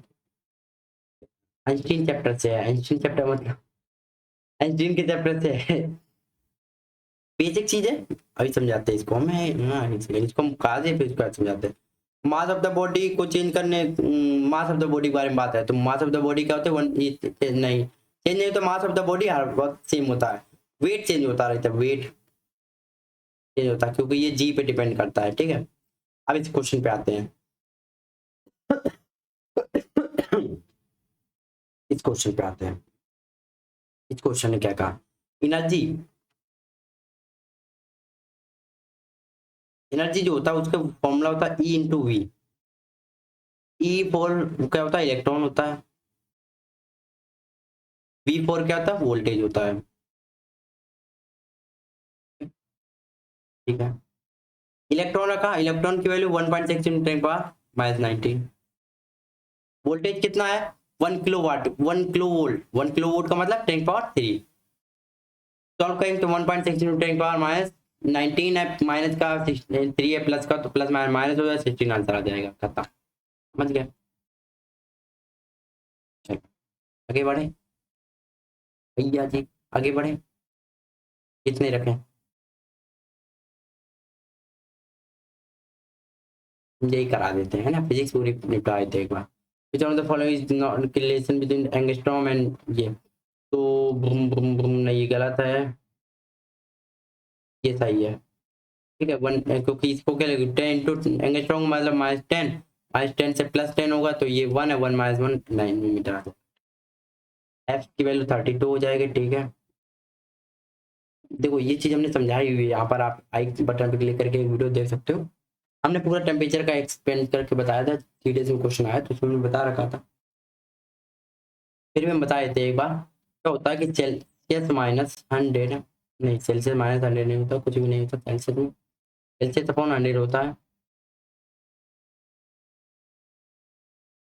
बोलो के -273 और 180 equal to F -32/90।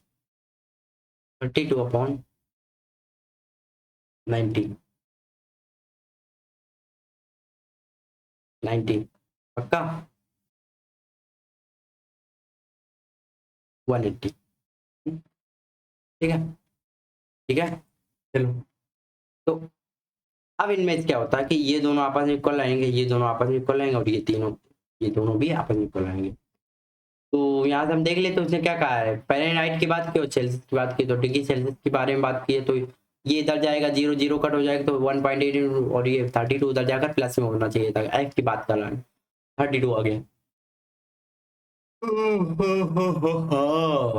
1 dyne in a unit of CGS system 10⁵ kg/s² होता है। ठीक है, याद रखने वाली वैल्यू है। और लोवेस्ट पॉसिबल टेम्परेचर कितना, 273 डिग्री सेल्सियस, याद कर सकते हो। 113 डिग्री फ़ारेनहाइट में क्या होगा केल्विन स्केल में, तो हमें एफ की वैल्यू है 113 इन फ़ारेनहाइट में 113 है, तो इसको माइनस, तो एफ की वैल्यू आपको 113 -32/180, और ये 180 से 118 का तो कैंसिल हो जाएगा। ठीक है, मतलब इन जब इन दोनों बात होगी तो प्लस का इधर आकर 270 और कर लो, के की वैल्यू आ जाएगी, तो इधर क्या हो जाएगा, 1 बचेगा, 1 + 3 14। गलत कर रहा है क्या, 3 में से 1 गया, 2 में से ओके, 11 में 7 8 273 3 4 8 15 354 आना चाहिए। 10 गलत कर दिया क्या हमने,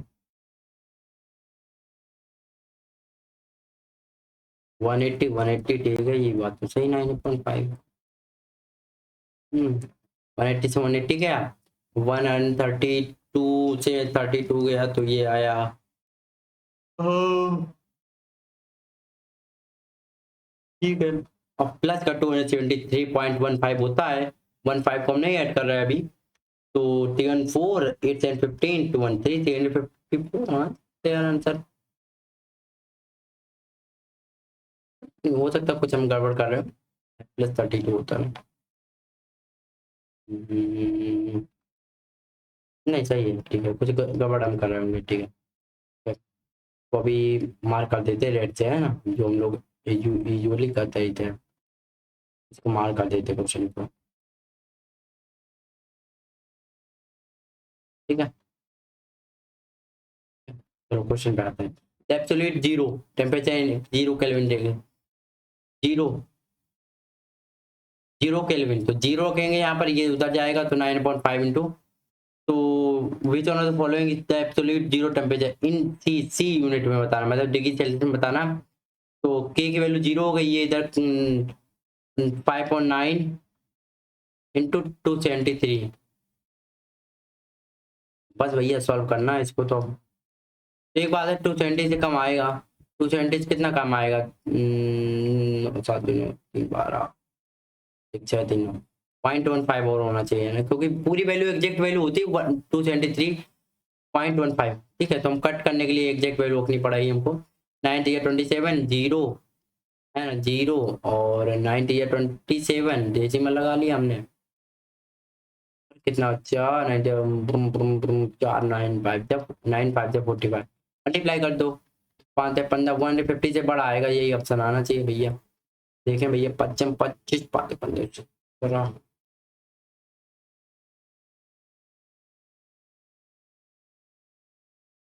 ठीक,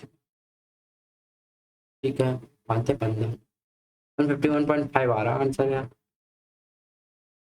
एब्सोल्यूट जीरो टेम्परेचर, मतलब जहाँ पर जी की वैल्यू जीरो आ जाए।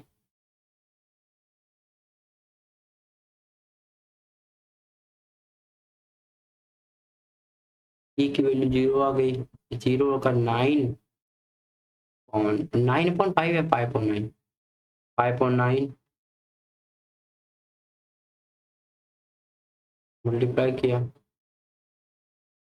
बात तो वही है ना, आंसर यही आएगा। ओके, तो आगे बढ़ते हैं। कुछ ना कुछ हम कैलकुलेशन कर रहे हो, हमें कमेंट बॉक्स में बता दें, टू लेट मीनू, बहुत टाइम हो गया ना वीडियो बनाते बनाते, तो अभी यहाँ पे बिल्कुल नॉर्मली एक मिनट जूम कर लेते हैं, फिर भी कैलकुलेशन एरर कुछ होगी। Numerically two thermometers, one in Fahrenheit scale other in Celsius scale read the same temperature 40 degree, -40 degree पे दोनों टेम्परेचर फ़ारेनहाइट और सेल्सियस डिग्री सेम हो जाते हैं, याद रखना। तो ये एक अच्छा क्वेश्चन था। तो दो क्वेश्चन में हम लोग अभी लगे हुए हैं, इनको अभी सॉल्यूशन वो करेंगे। और चलिए भैया बढ़ते हैं आगे। अब हम लोग शुरू कर रहे हैं बायोलॉजी, है ना। नेक्स्ट बायोलॉजी है, समझो भाई। देखो, बायो में जो कुछ इंपॉर्टेंट चैप्टर्स हैं, जैसे कि एनडी 2 2023 में, एनडी 2 2023 वाले में सिर्फ एक ही चैप्टर से पूछ दिया था, रिप्रोडक्शन से।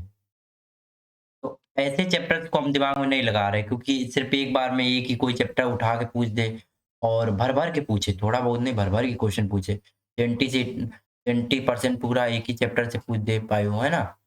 वैसे भी 10 से 12 क्वेश्चन आने होते हैं, तो वो एक एक्सेप्शन में चला आता है। बट जो इम्पोर्टेंट चैप्टर हैं, जो ज़्यादा से ज़्यादा पूछे जाते हैं, उनको हम लोग करने वाले हैं। बोल हम आपसे एक बार कहेंगे कि बायो हमने पूरी फिनिश कर दी है 9th क्लास की। 9th क्लास के मतलब जो सेल एंड टिश्यू चैप्टर थे, वो इम्पोर्टेंट चैप्टर हैं। डिजीजेस हमने कराए हुए हैं। तो अगर आपको देखना, तो साइंस की प्लेलिस्ट यहाँ पर आपको आई बटन पे क्लिक हो रही होगी, अभी आप देख सकते हो। और एक चीज़ और कहेंगे कि अगर आप एक काम कर सकते हो, वो है कि 2x की स्पीड में ही सही, पर एक बार साइंस का जो वो लेक्चर देख जरूर लेना, क्योंकि आपको समझ में आएगा कितने इंपॉर्टेंट वो एनसीईआरटी से किए है ना, इसलिए इंपॉर्टेंट ज़्यादा है। चलो आते हैं, ये हम लोग चैप्टर हम लोगों का सेल है, और सेल चैप्टर में जो चीज़ें हैं वो हम कुछ एक्सप्लेन कर देते हैं आपको। जैसे पहली चीज़ है कि सेल हम लोग क्या होते हैं, सेल को हम लोग बोलते हैं बेसिक यूनिट ऑफ लाइफ। क्या बोलते हैं? Basic unit of life. Second का एक मिनट, हम सेल वहां पर समझाते हैं, थोड़ा आगे साइड, या फिर नहीं समझाते क्योंकि यहीं पर हम लोग कर लेते हैं उसको। तो सेल को हम लोग बेसिक यूनिट ऑफ लाइफ कहते हैं। इसको सबसे पहले हम लोग रॉबर्ट हुक ने खोल रॉबर्ट हुक ने सबसे पहले सेल की डिस्कवरी की थी। बट ये सेल थी डेड सेल। ये कौन सी सेल थी? Dead cell. आपको सेल से समझ नहीं आ रहा, जो सेल का मतलब समझो। घर बनता है, हाँ बनता है। घर में सबसे छोटी चीज क्या मिली होती है? कह दोगे वो मॉरम टाइप की जो होती है, बहुत छोटे पार्टिकल होते हैं और उससे भी छोटे हो सकते हैं, बिल्कुल एयर के पार्टिकल हो सकते हैं, वाटर के पार्टिकल हो सकते हैं। बट इन सब चीज़ों से सिर्फ घर नहीं बन सकता ना, पर घर जो एक्चुअल जो घर बना है वो बना है ईंटों से। अगर आपने दिमाग लगाया हो, ये क्या है? बचपन में हम ईंट को यही सोचते थे कि ईंट वो जो होती ना, वो वाली ईंट यही है। कितने पागल थे, है ना? ब्रिक से बना होता, किससे बना होता? ब्रिक से। तो ब्रिक क्या हो गई, हम लोगों की सबसे छोटी यूनिट हो गई जिससे घर बना है। सेम तरीके की जो सेल होती है उसी से हम लोगों का बॉडी का फॉर्मेशन हुआ है।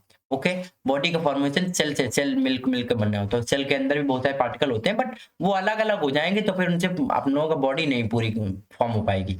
ओके, तो मिलियंस ऑफ सेल हम लोग बॉडी में होते हैं। ऐसे कुछ सेल मर जाते हैं, फिर इन्हीं से नए सेल बन जाते हैं।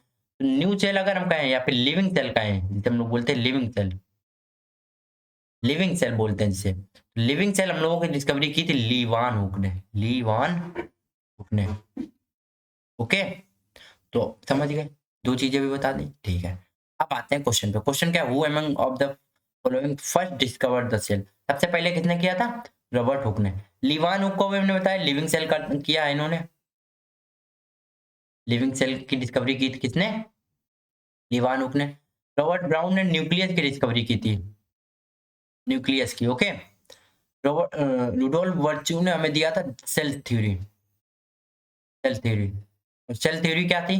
सेल थ्योरी ये थी कि जो पुरानी सेल्स होती हैं, पुरानी सेल्स होती है वो मर जाती और फिर नई सेल उन्हीं मरी हुई सेल, डेड सेल से ही बन के आती। कोई भी आज तक दुनिया में नई सेल नहीं बनी, मतलब कि जितनी फिक्स सेल्स हैं, नंबर ऑफ सेल फिक्स हैं, ऐसा कहा जाता है। ठीक है, सेल थ्योरी के अकॉर्डिंग। ओके, फिर आगे आ गए सीडन एंड स्वान और सीडन आ गए, उन्होंने कुछ सेल थ्योरी में एक्सटेंड किया, वो हम लोगों ने पूरा पढ़ा हुआ है, आप जाके देख सकते हो, है ना?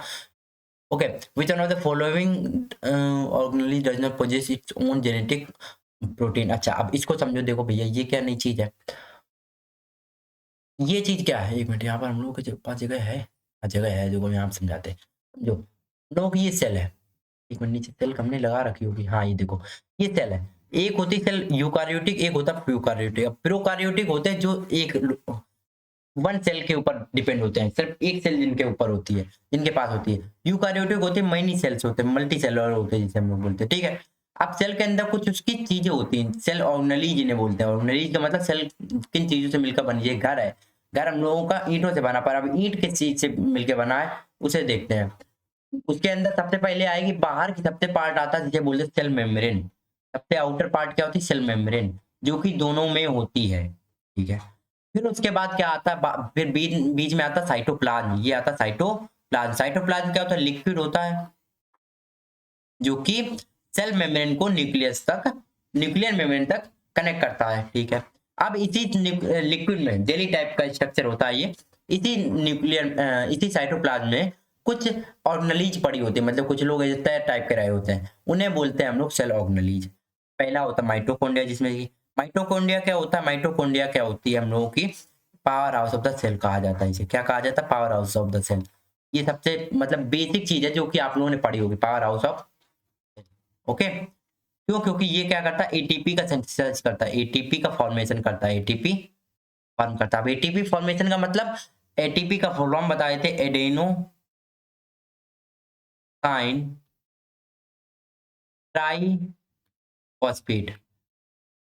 इसी को हम लोग बोलते हैं energy currency of cell, energy currency. ATP को ही बोलते हैं एनर्जी करेंसी। ठीक, इतना समझ गए? और ये एटीपी जो फॉर्म होती है वो होती है inner membrane of the, inner membrane of the mitochondria. ठीक है, माइटोकॉन्ड्रिया में दो मेम्ब्रेन होती है, एक आउटर एक इनर। इनर कैसी होती है? फोल्डेड होती है, आउटर वाली होती है पोरस टाइप की, तो आउटर वाले में, इनर वाले मेम्ब्रेन में फॉर्म होता है। अगला आता है गोल्गी अपैरेटस।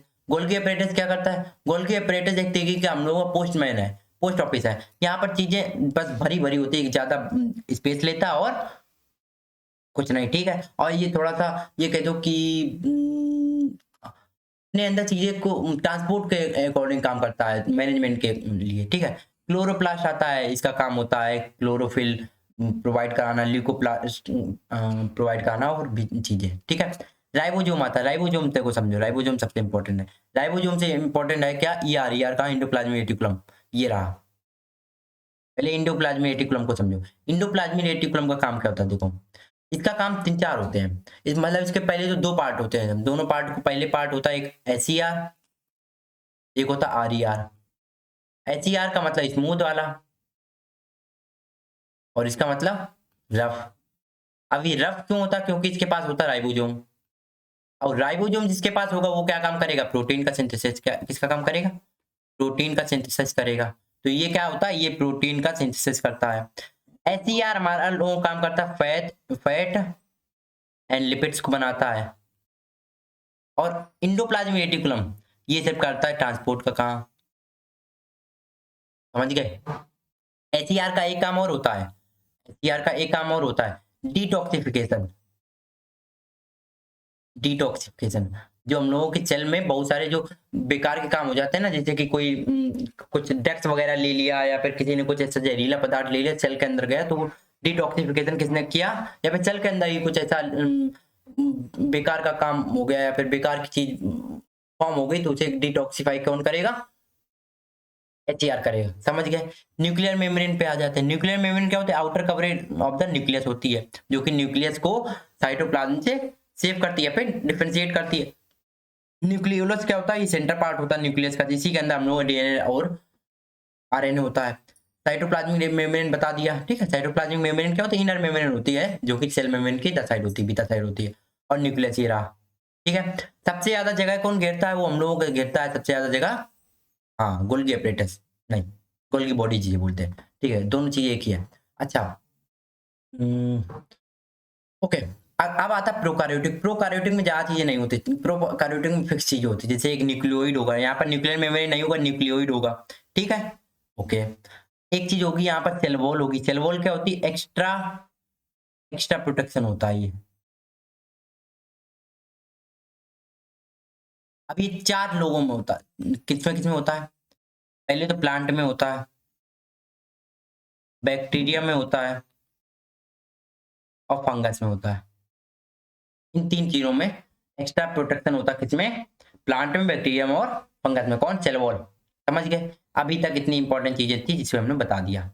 अब आते हैं कुछ क्वेश्चन पे। क्वेश्चन हम लोगों का, क्वेश्चन क्वेश्चन ये रहा। क्वेश्चन ये है कि किसके किसके पास खुद का प्रोटीन और जेनेटिक मटेरियल होता है। ये 5 लोग हैं, जिसे हम लोग बोलते हैं क्या, माइटोकॉन्ड्रिया, न्यूक्लियस, प्लास्टिक, हमने क्या वो याद कराया था, एमपी, नहीं कुछ याद हमने कराया था ना, हाँ बताए थे, फिर भी माइटोकॉन्ड्रिया, न्यूक्लियस, प्लास्टिड्स, और कौन होता है एक हम लोगों का, क्लोरोप्लास्ट, एमपीएनसी नहीं, एमएनपीसी हमने याद कराया था, जो भी याद कराया था, कुछ हमने याद कराया था, okay. Member parliament not corporation, ऐसा कुछ बना सकते हो, ठीक है, पर क्या ट्रिक बनानी है, ठीक है। तो एम फॉर माइटोकॉन्ड्रिया होता है, एन फॉर न्यूक्लियस होता है, पी फॉर क्या होता है, प्लास्टिड्स होते हैं, ये कौन होते हैं, प्लास्टिड्स, ओके। और सी फॉर क्या होता है, क्लोरो प्लास्ट होता है। तो इनके पास खुद का क्या होता है, जेनेटिक मटेरियल होता है। जेनेटिक मटेरियल का मतलब डीएनए, जेनेटिक मटेरियल का मतलब DNA, DNA, okay.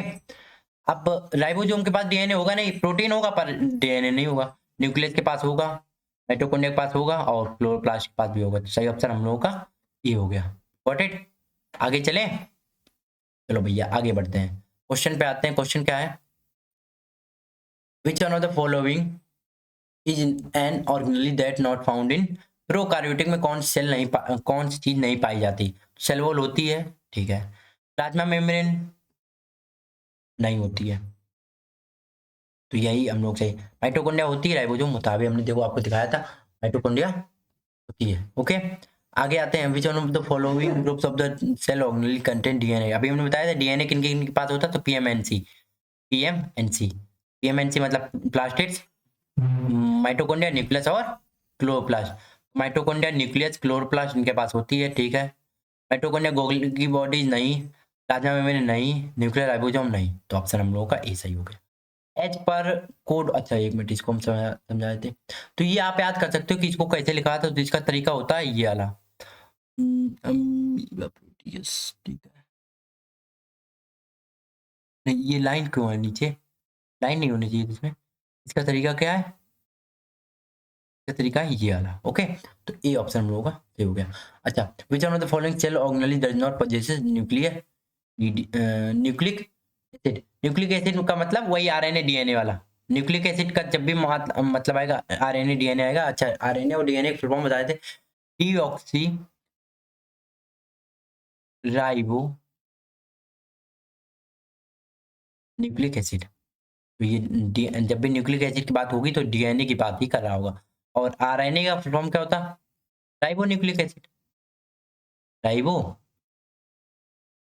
Nucleic acid, ठीक है। तो न्यूक्लियस के पास होता है, ठीक है। क्लोरोप्लास्ट के पास होता है, राइबोसोम के पास नहीं होता, तो यही ऑप्शन हो गया, ठीक है। चलें आगे। अब देखो, ये भी हमने एक चैप्टर में बताया, सेल वाले चैप्टर में बताया, आई बटन पे क्लिक करके आप देख सकते हो अभी भी। बट ये क्वेश्चन थोड़ा सा कंफ्यूजन वाला क्वेश्चन है।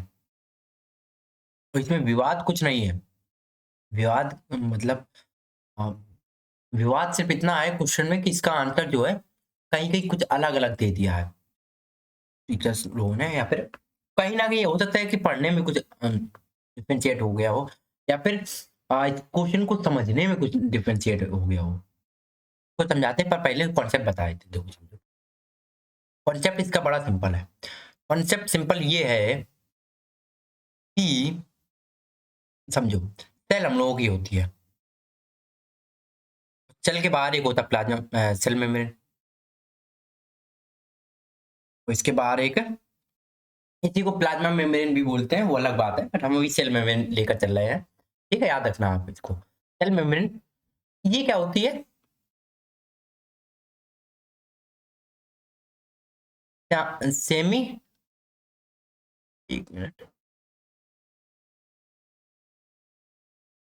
या भाई, हाँ, इसे हम लोग बोलते हैं सेमी ट्रांसपोर्टेबल,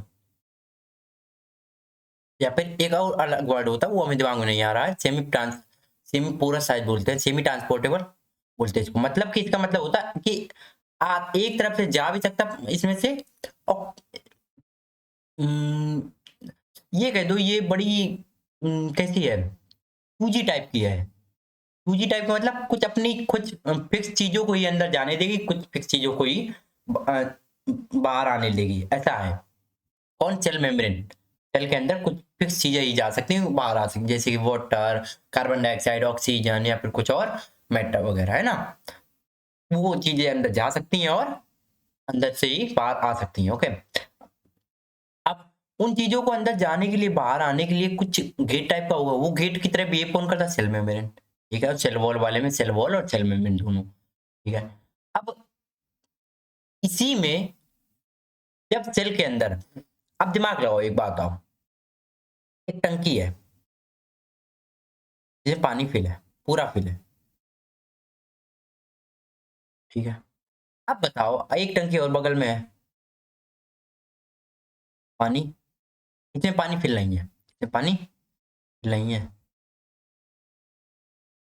लेट से लेट से कि हमने यहाँ से एक पाइप इसमें कनेक्ट कर दिया, ऐसे करके एक पाइप कनेक्ट कर दिया, ठीक है। अब बताओ पानी किधर से किधर आएगा? कहोगे इधर से इधर। क्यों? क्योंकि इसमें पानी है, इसमें नहीं है। मतलब ये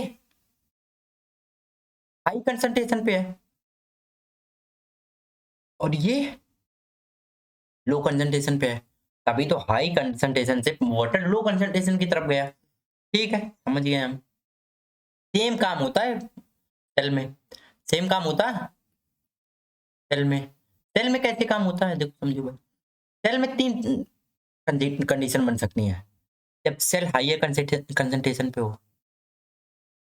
हाइयर कंसंट्रेशन पे सेल हो, ठीक है, ओके, कंसंट्रेशन, या फिर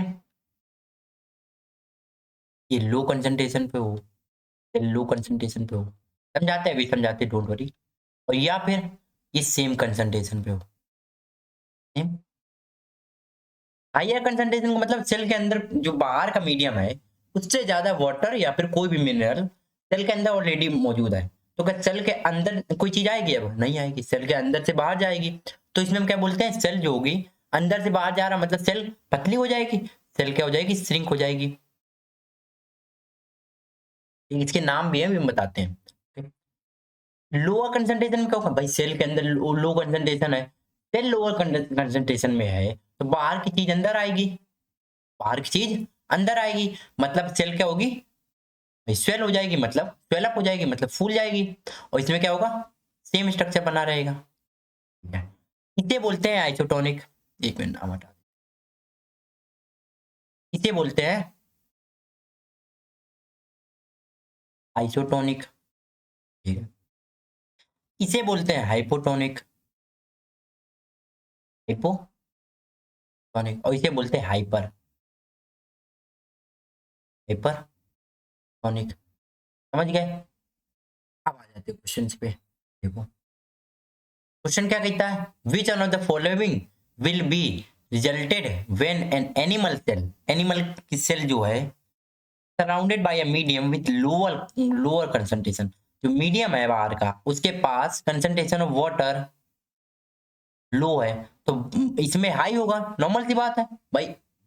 दो चीजों की बात हो रही है, एक के पास पैसे कम है तो दूसरे के पास अपने आप ज्यादा हो गए ना, तभी तो हम कह रहे हैं उसके पास कम, किसके साथ कंपैरिजन हो रहा होगा, कंपैरिजन तो दो चीजों में होता है ना, रूल वाली क्लास देखी होगी। तो इसके पास हाइयर कंसंट्रेशन तो यहाँ से यहाँ जाएगा, मतलब कि सेल से वाटर बाहर जाएगा तो सेल विल लूज वाटर। समझ गए? नो चेंज इन वाटर तो आइसोटोनिक में होता है, गेन वाटर होगा नहीं, सेल वाटर, ये दोनों एक ही ऑप्शन है, ये दोनों एक ही बात है। अगर गेन करेगा तो सेल अप हो जाएगा, ये तो ऑप्शन होने वाले नहीं थे, ऑप्शन एलिमिनेट भी कर सकते थे। अच्छा, एक विवादित क्वेश्चन है, विवादित क्वेश्चन हमने डाल रखा है कि नहीं, वो है सीएपीएफ का। वो क्वेश्चन क्या है, सीएपीएफ का है क्वेश्चन। वो सीएपीएफ 2019 में क्वेश्चन आया था, हमने उसकी पूरी जांच वगैरह कर ली है। और सीएपीएफ की जो ऑफिशियल आंसर की है उसमें भी आंसर में उसकी स्वेलअप वाला जो भी आंसर है, वो आंसर जो मैच है वो जेन्युइन ही है, जेन्युइन आंसर है वो। ओके, ठीक है, उसका सॉल्यूशन भी करेक्ट है।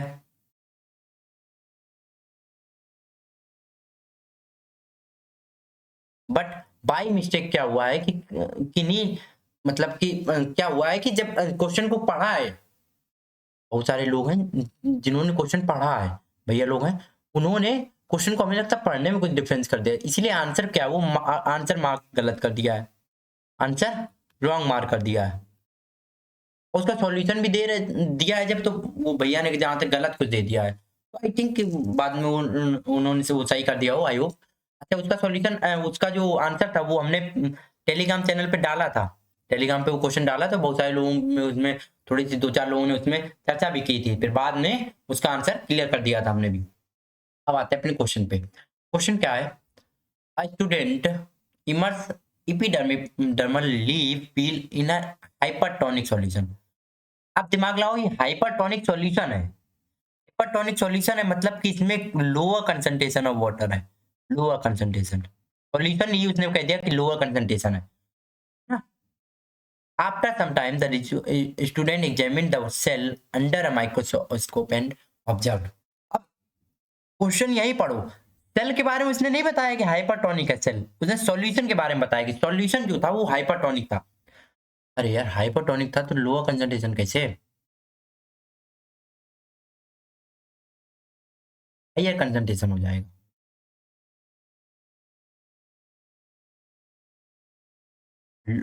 हायर कंसंट्रेशन होगा, किसी भी चीज का हायर कंसंट्रेशन हो सकता है, जिस चीज का सॉल्यूशन होगा, मान लो हमने कहा शुगर का सॉल्यूशन है तो शुगर उसमें ज्यादा होगी, वाटर कम होगा। ठीक है, तो वो चीज है, अभी हम इसके बारे में बताएंगे। आप, आई होप कि 5 मिनट आपके पास फ्री होंगे, नहीं तो जिसके पास ना हो तो अभी जब आंसर खत्म हो जाए तो उसको हटा देना, उस पार्ट को स्किप कर देना, बहुत डीप में हम एक्सप्लेन करेंगे उसको। ठीक है, हायर कंसंट्रेशन होगा उस सॉल्यूशन का। अब मतलब कि सेल के अंदर वो सॉल्यूशन वो उस टाइप का सॉल्यूशन नहीं है, ठीक है? तो सेल क्या होगी, बाहर सॉल्यूशन अंदर आएगा तो सेल क्या हो जाएगी, स्वेल अप हो जाएगी। क्लास में मोजी नहीं, तर्ज पेजर नहीं है, ये तो कुछ मतलब, ये तो कुछ ऑप्शन ही नहीं बन रहे। ठीक है, चलो अब हम उसका सॉल्यूशन थोड़ा सा बताने जा रहे हैं, तो थोड़ा सा हमें टाइम दो, 1 मिनट के लिए, 1 मिनट नहीं, अपने 2 मिनट दो, और थोड़ा समझो हमारी चीज को जो हम कह रहे हैं। हम ये कह रहे हैं कोई भी सॉल्यूशन होता है, कोई भी सॉल्यूशन होता है, जब भी हम केमिस्ट्री में ये बोलते हैं कि सॉल्यूशन कैसा है, कॉन्क सॉल्यूशन है। ये क्या है? कॉन्क। कॉन्क का मतलब कंसंट्रेटेड है। तो ये हम कहते हैं कि इसमें वाटर जो है वो लेस है, ठीक है। अगर हमने कहा ये सॉल्यूशन डाइल्यूट है तो इसका मतलब क्या है? वाटर बहुत ज्यादा है, इसमें वाटर बहुत ज्यादा है, ठीक है। बट उस क्वेश्चन में जो था उसमें ये लाइन उसने बोली थी डाइल्यूट सॉल्यूशन है, डाइल्यूट सॉल्यूशन है। इसका मतलब क्या हुआ कि इसका मतलब ये हुआ कि उसमें वाटर कम नहीं है। ये केमिस्ट्री की बात नहीं चल रही है, समझो। थोड़ा सा हम जो समझाने की बात कर रहे हो वो समझो। हम ये कह रहे हैं उसने कहा है कोई सॉल्यूशन है, एक्स सॉल्यूशन है, ठीक है। एक्स कोई सॉल्यूशन है और इसमें ये डाइल्यूट सॉल्यूशन है, ये डाइल्यूट सॉल्यूशन है। इसमें डाइल्यूट का मतलब क्या हुआ? इसका मतलब ये हुआ कि जिस चीज का सॉल्यूशन था वो इसमें कम है, उसकी मात्रा जो उसकी क्वांटिटी है वो लेस है। अब जरूरी तो नहीं कि वाटर से मिलके बना हो सकता है किन्हीं दो अलग अलग चीजों का सॉल्यूशन हो। वाटर मिलना जरूरी है क्या उसमें? नहीं। बट केमिस्ट्री में जब हम बात करते हैं जनरल तरीके में बात करते हैं, क्योंकि हम लोग एसिड के लिए हम ज्यादातर ये बात करते हैं कि डाइल्यूट एसिड है और कॉन्क एसिड है। तो हम वहां पर कहते थे इस अगर डाइल्यूट एसिड है तो वहां पर एसिड की मात्रा कम होगी, क्वांटिटी कम होगी और वाटर ज्यादा होगा।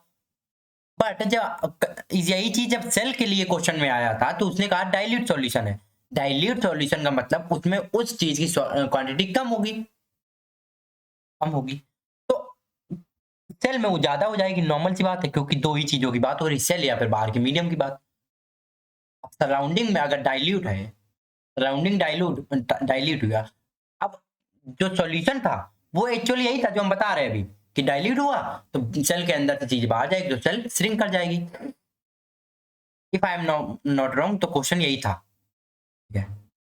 अब वहां पर सॉल्यूशन भैया ने या फिर जो और एक दो लोग थे ग्रुप में उन्होंने ये कहा कि डाइल्यूट है, ठीक है, तो इसमें वाटर ज्यादा होगा। तो वाटर सेल के इनर पार्ट में जाएगा, मतलब सेल क्या हो जाएगी? सेल हो जाएगी। इसमें पर उसने कहाँ कहाँ है वाटर की बात की है? दिमाग लगाओ, बोलो बोलो बोलो बोलो। ये क्वेश्चन था, ये क्वेश्चन था। इसने बोला है ना lower concentration of water, water lower concentration है, बोला है ना।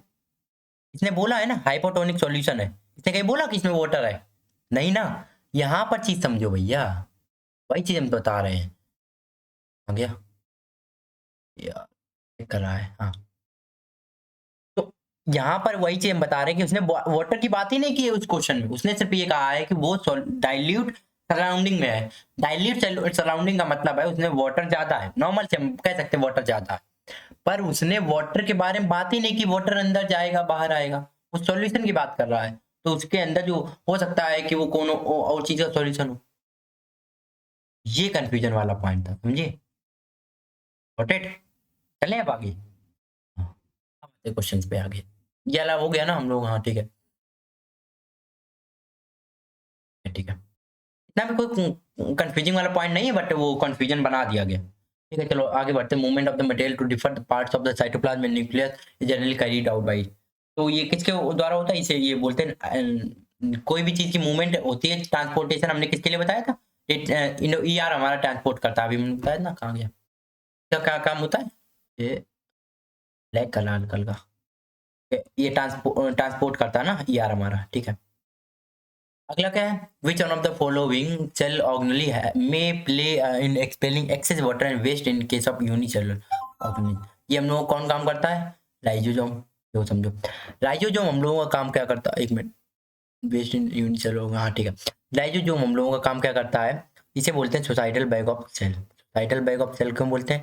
क्योंकि ये जब भी सेल के अंदर कुछ ऐसा गड़बड़ हो जाए और सेल में कोई ऑर्गेनली काम ना करने लगे तो क्या करता है? खुद फट जाता है और खुद फटने के बाद पूरी सेल को बर्बाद कर देता है। और सेल वहां से डेड हो जाती है, फिर वहां से नई सेल बनती है। तो इसीलिए हम लोग इसको बोलते हैं सुसाइडल बैंक। किसको? लाइसोसोम को। क्यों ये इसके अंदर ऐसा क्या होता है जो फटने के बाद पूरी सेल खत्म हो जाती है? इसके अंदर होता है hydrolytic enzyme. Okay, which one of the following organelle of mammalian cell is rich in hydrolytic enzyme? अभी हमने बात की हाइड्रोलिटिक एंजाइम किसमें होता है? लाइसोसोम में होता है। The digestive enzymes are present in digestive enzymes या फिर हाइड्रोलिटिक एंजाइम्स किसमें होते हैं? लाइसोसोम्स में होते हैं। इन्हीं को हम लोग बोलते हैं डाइजेस्टिव एंजाइम्स, क्योंकि इसमें क्या होता है? HCl की मात्रा होती है, ऐसे बोल सकते हो हम लोग, है ना। Which are of the following plant plastids store starch oils protein granules? कौन सा प्लास्टिड्स का पार्ट होता है जो कि स्टोरेज के काम आता है? तो जेंटोप्लास्ट तो कुछ होते नहीं है, क्रोमोप्लास्ट नहीं होगा, ल्यूकोप्लास्ट सही हो जाएगा। क्रोमोप्लास्ट का मतलब होता है कलरिंग के लिए, कलरिंग के लिए प्लांट में देता है। क्लोरोप्लास्ट का होता है फूड प्रिपरेशन के लिए या फिर क्लोरोफिल के लिए। और ये प्लास्टिड के ही तीनों पार्ट होते हैं। ल्यूकोप्लास्ट का कलर व्हाइट होता है और ये स्टोरेज में काम आता है, ठीक है। चलो, roots of the plant show upward movement. अब ये क्वेश्चन थोड़ा समझो। मूवमेंट बहुत तरीके की हो सकती है, बट आप वहां से क्वेश्चन को पढ़ते ही समझ जाओगे अपवर्ड मूवमेंट किस वजह से हो रही होगी। दिमाग लगाओ, इसे हम लोग क्या बोलेंगे? फोटोट्रॉपिक? नहीं। तो एक बात है, ऊपर सन है, सन से हमें लाइट मिल रही है, और ये पौधा है, ये पौधा है बड़ा सा, ये आगे ऊपर बढ़ा है ऊपर की तरफ। अब ये सन की तरफ बढ़ा है तो ये तो पॉजिटिव फोटोग्राफिक होना चाहिए ना। ट्रॉपिक का मतलब मूवमेंट। पॉजिटिव इसकी तरफ बढ़ा है ना, तो ये तो पॉजिटिव फोटोट्रॉपिक हुआ। ये ऑप्शन नहीं, ये गलत हो गया। पॉजिटिवली कीमोट्रॉपिक नहीं, कीमो का तो मतलब ही कोई नहीं आने वाला, कलर की कोई रिलेशन नहीं है ना। हाइड्रोट्रॉपिक, हाइड्रोट्रॉपिक का मतलब वाटर, वाटर इसमें कहाँ से रिलेशन आ गया? नहीं, वाटर नीचे होता है ना, तो ये तो वाटर इधर साइड है, तो ये ऊपर बढ़ा है, मतलब निगेटिव हाइड्रोट्रॉपिक होना चाहिए। पहले तो वाटर का कोई रोल ही नहीं है। निगेटिव जियोट्रॉपिक हो सकता है, क्योंकि इसमें जो जियो का मतलब ग्रेविटेशनल फोर्स से रिलेशन है। जियोग्राफी कर रहे हैं हम लोगों का, जो ग्रेविटेशनल फोर्स है वो नीचे की तरफ लगता है, बट हमारा पौधा जो है वो ऊपर की तरफ बढ़ा, तो निगेटिव निगेटिव डायरेक्शन में मूवमेंट कर रहा है, इसलिए हम लोग क्या कहेंगे? निगेटिव जियोट्रॉपिक है। ओके, इसका आंसर एक और हो सकता था क्या? पॉजिटिव फोटोट्रॉपिक, ठीक है। ऐसे हम लोग बोलते हैं कि सनफ्लावर जो है वो सन की तरफ क्यों मूवमेंट करता है? क्योंकि वो क्या है? पॉजिटिव फोटोट्रॉपिक है, क्योंकि सन की तरफ वो मूवमेंट कर रहा होता है। ओके, ये क्वेश्चन और करते हैं हम लोग। एक मिनट, नहीं, हम ये वाले क्वेश्चन अभी नहीं कराते हैं। क्यों? क्योंकि समझो, हम एक बार इस वीडियो को रोकना पड़ेगा, क्योंकि बहुत सारा लैग हो रहा है और उसकी वजह से पेन भी सही नहीं चल रहा है और यहाँ पर सही से आपको समझ भी नहीं आ रहा होगा। तो हम इस वीडियो को अभी रोकते हैं और इसका थर्ड पार्ट, और the third part stay tune, नीचे वाले वीडियो हम अभी इसको शूट करते हैं। ओके, तो थर्ड पार्ट के लिए अभी एक सेकंड के लिए रुकिए, हम थर्ड पार्ट इसको रोकना पड़ेगा। I have to stop it, क्योंकि लैग बहुत ज़्यादा कर रहा है। थर्ड पार्ट हम इसका यहीं से शूट करते हैं अभी। Okay, thanks.